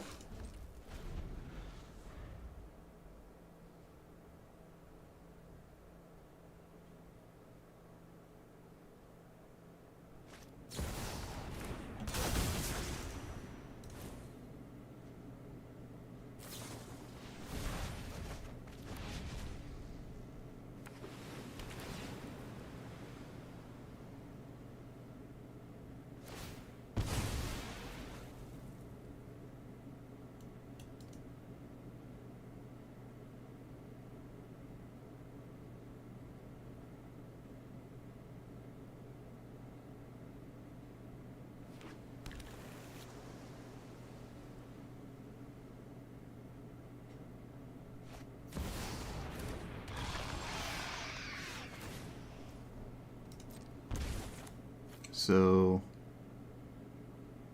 how many shrines can I play? Not nearly enough to kill Sheoldred.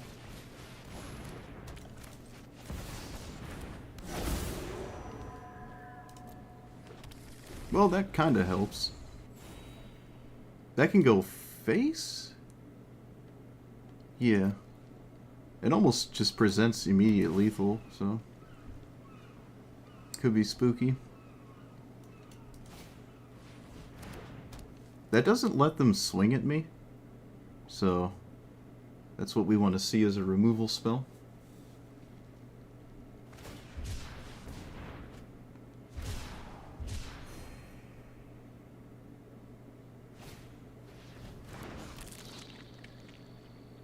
They have the hypnotist hydroponics thing. You shouldn't swing if you wanted to kill my commander. That doesn't make sense. Yeah, that just doesn't... They should have swung first, right? Because then they would just have their witness protection still. That seems very strange. Very strange. I don't get that. We can go face here to offset their stuff, and killing my opponent's board doesn't really feel exciting. So... Let's take the lands. I'm going to take the lands right now. I want more lands in play. Especially if our commander keeps dying. Draw a card. Lose 2 life. Play...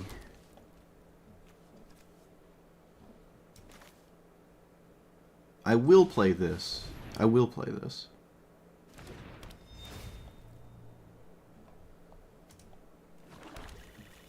And then, excuse me, crack that.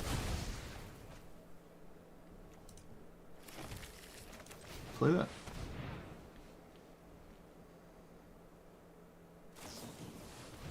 Okay, so we make a bunch of 1/1s? Well, not a bunch, but 4.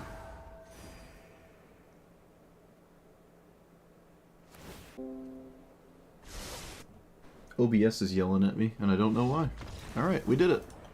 Get Schmieded. The old Sultai control... They actually... This is a game where my opponent casts Commit to Memory with Leovold in play. I don't think I really ever got to do that when I played Leovold.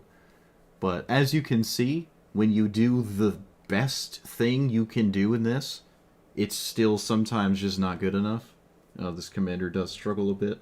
Especially how... I don't really interact in a way that it wants me to. Like, I never really targeted anything. In fact, my opponent chump blocked with it instead of having me target it with this thing. Right? Now, they know it's going to die anyways, but they could have just taken the damage and drew a card with this. I think that was before the memory, though. I'm not sure when that happened. It might have been into the Cyclonic Rift or whatever. But, like, they played the best things that Sultai Control wants to play.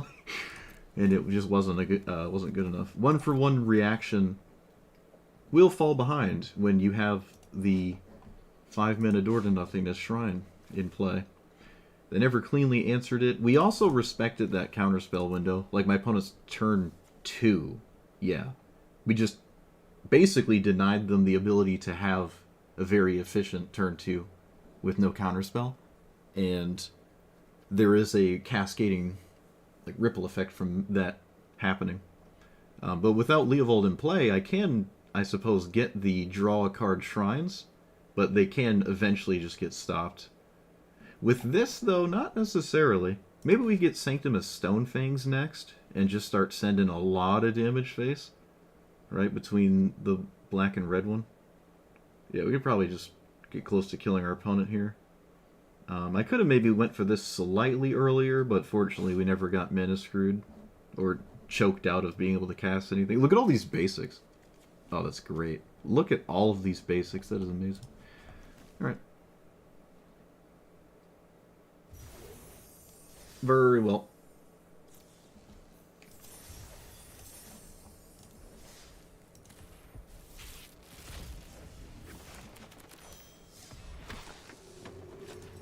Alright. I've had my fill of this.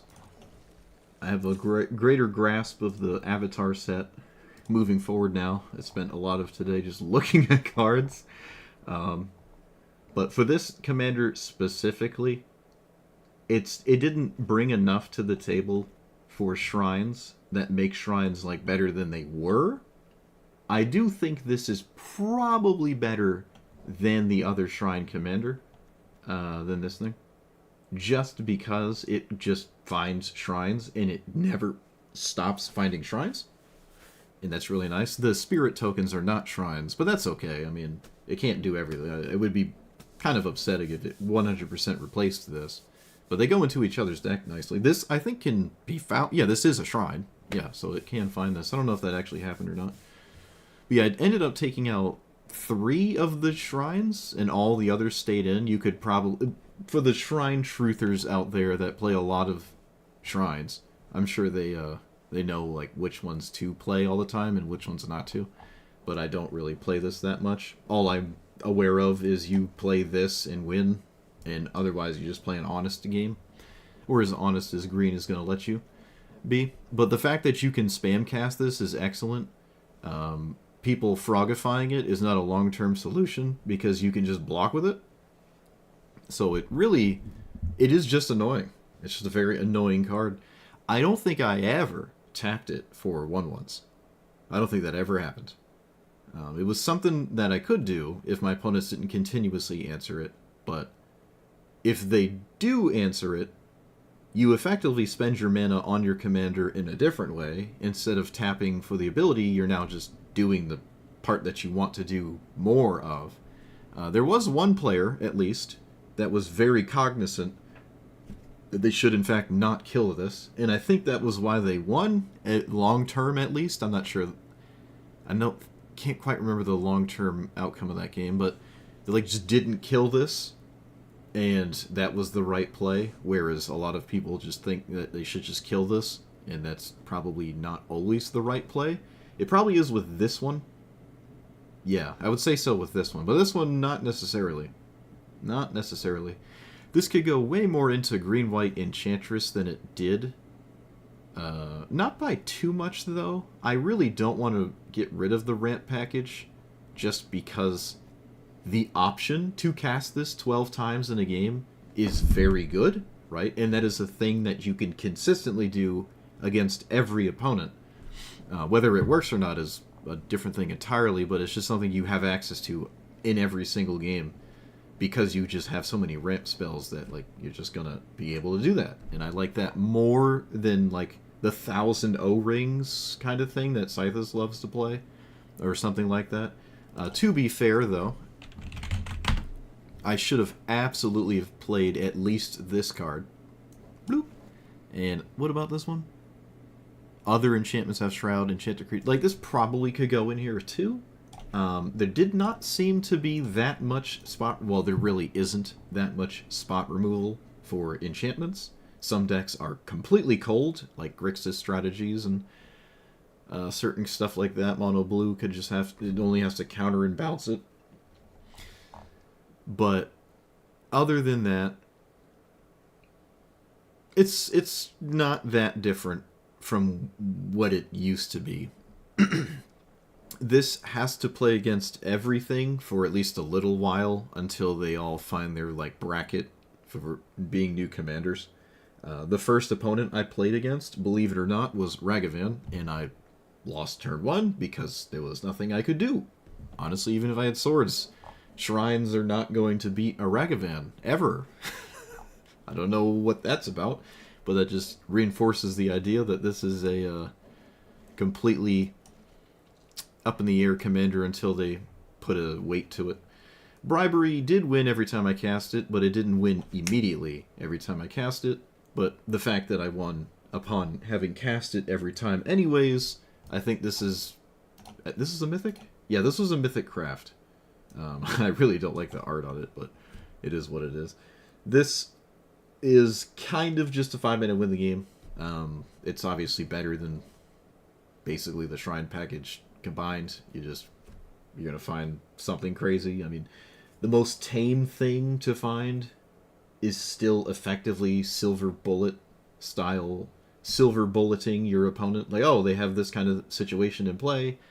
While I could just get this giant dumb thing, I kind of need this other thing they have in their deck so I don't just die or whatever. Like, there's always going to be something in 90%, 99% of your opponent's decks that make Bribery just completely insane. So I expect to see this in every single blue deck moving forward for the rest of forever. Same with, what is it called?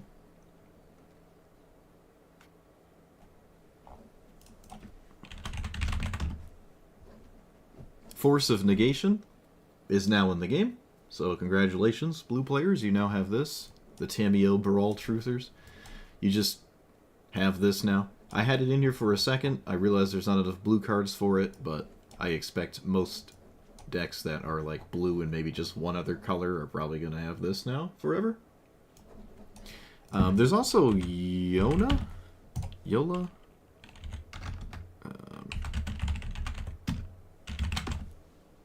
Why can't I type?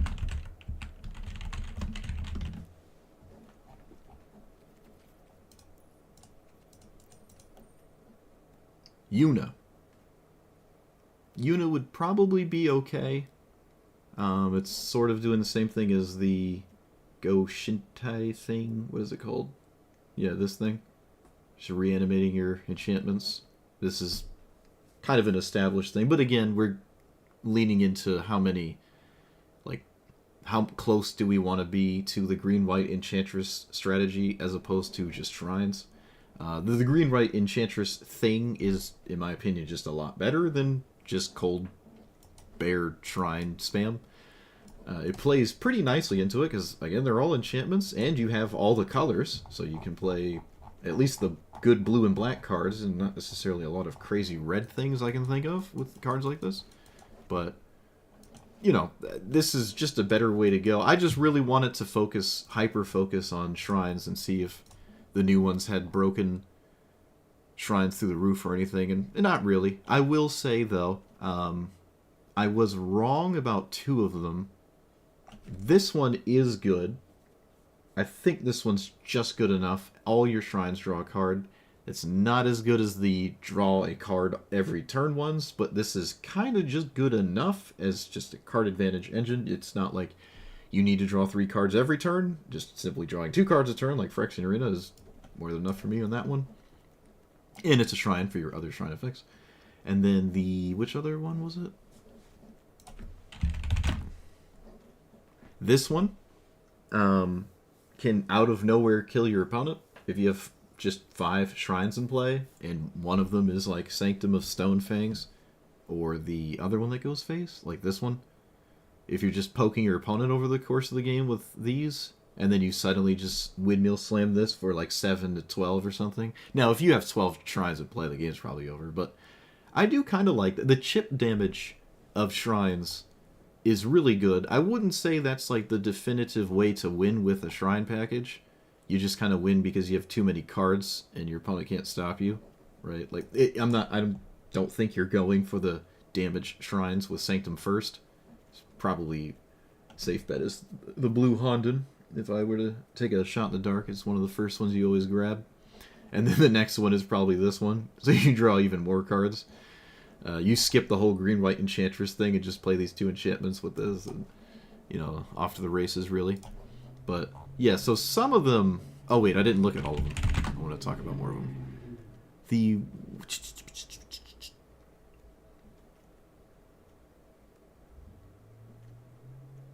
I can't remember what the name of them are.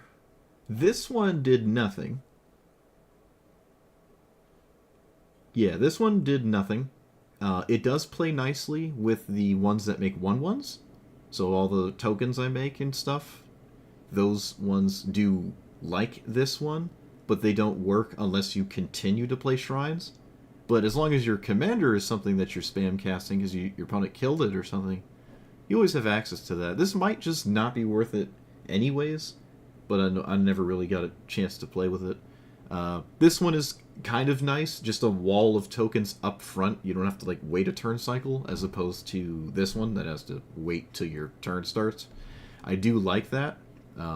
If you have 4 shrines that your opponent doesn't really care about, and then you just slam this into play and you get like 5 1/1s with prowess, that's kind of nice. They don't have haste or anything. It hardly matters for what we're trying to do. Oh no, I'm losing my voice again. Oh no. Too much yapping. But yeah, so they're not as bad as I thought. Oh, also this one.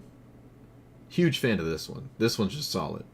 It's obviously just explosive vegetation with more. Like, it's not doing anything unique per se, but it's doing the strongest thing that is to be done in the format. Right? And of course, it's the green one. Of course, it's the green one. The first mastery orb I used on this thing, so I got the fancy one. The Mythic in Disguise. Yeah, this one is really, really good.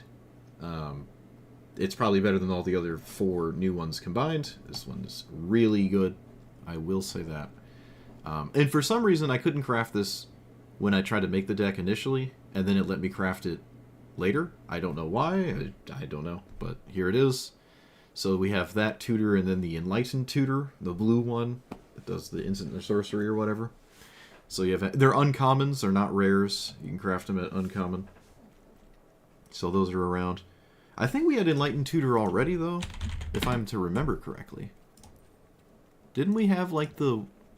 Yeah, we had this, which you could just craft. Which, apparently I had none, but this is just the same rarity if you want to craft it. Yeah, I don't know why it wouldn't let me craft this. I don't know. Maybe I had other things in my deck at the time that I couldn't craft. But I don't know. So, that's Shrines for you.